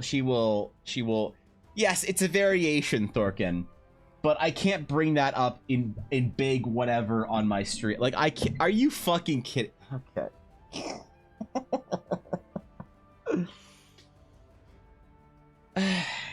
You won't. It's early day. Come on, man. I seriously. What? Are you okay, Fishy? Are you okay? Yeah, I know it's Withers. Let's just say she took my Withers fan art and animated it. She took my Withers fan art and animated it. Let's just leave it there, man. I can't. Are you fit? Okay. Don't send me the Poggies, which of this world I was there when it was drawn. She animated it. She animated the Withers that I drew. So, yep, she is officially a lost cause. I'm officially citing the Galactic Goldfish as once and for all we are deeming her a lost cause. So anyone who thought they could help her or maybe fix things about her, you know, you see her, you're like, I can help her. I can run a D&D game for her. I can fix this person. I think that it's over. Like, it's over. There's just nothing.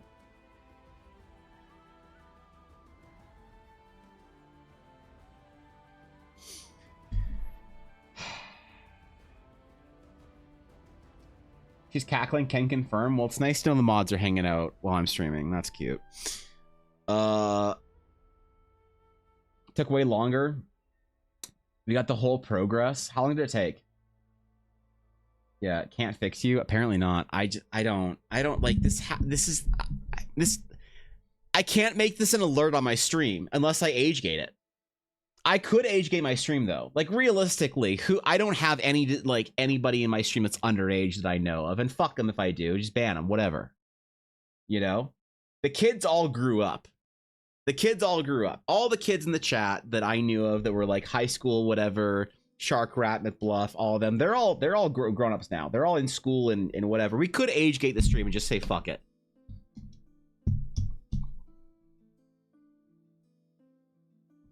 I don't.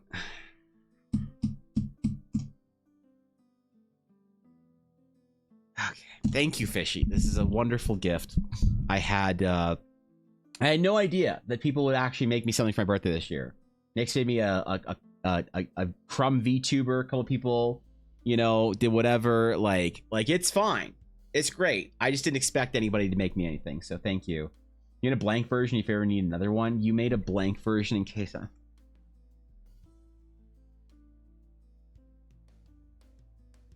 Thank you, Fishy. Thank you for considering the future. I'm just expecting Sabine and Valona variation to pop up soon in my DMs, along with a Runa variation. And anytime I create any character from now on or do any spicy fan art, for you to just ruin it through whatever the fuck this is. So, wow. Maybe I should More fishy stream to see it. It's bouncy. Just leave it at that. Wait, are you live? Isn't it too early?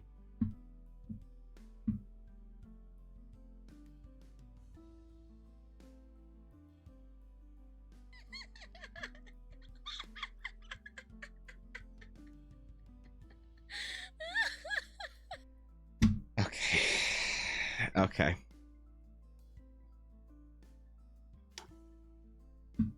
Okay. Okay. Oh, it's for 14 months. Fuck you. Well, I think that's probably where I should end my stream today.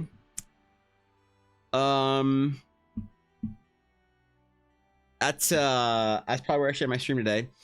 Hey, yeah, that's probably that's enough. That's enough Twitch for me today, I think. I think that's far too much Twitch for me for one day. I go over and say hi to Fishy. She's doing emotes today and stuff and thinks she's funny. So go say what's up. She's live right now. So so /shout out Galaxy. Oh, thank you. Yeah, there it is, man. Yeah, go over to her stream because she'll if you want to know what degeneracy she made for me, go ask her. So anyway, thank you guys for hanging out with me this week. Thank you for all the wondrous support and everything and gifts and everything around my birthday. Like, y'all are way too kind. I am undeserving of it, but I will still endeavor one day to become worthy of your support. So thank you, man. I appreciate it. What's new? What's going on? What things are we doing? Adventure's almost done.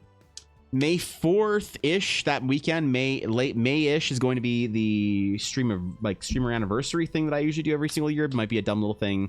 It's probably not gonna be a big event this year. I'm not gonna do anything crazy, an announcement, hype, whatever. I will be doing some announcements. It'll be a fun stream. It's just not gonna be some massive 10-hour subathon like I've done in the past. So that's coming up. I don't know if I can announce it. Yeah, there's no formal whatever. I haven't had formal confirmation, but I'm going to be on somebody's stream soon for a cool thing on a channel that I really like with cool people that I really like and doing a cool discussion thing. So whenever I have information about that, I will be able to post that. That's gonna be the next week, not next week, but the weekend, not this weekend, but the weekend after. May 4th ish, around there, that weekend. So anyway, have a great rest of your day, y'all. Have a great rest of your weekend. I will see you on Tuesday. Where's my outro? There's my outro. I'll see y'all's on Tuesday. Hope you have a good one. Take care of yourselves. Go play some D&D. And until next time, my friends, farewell.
Formen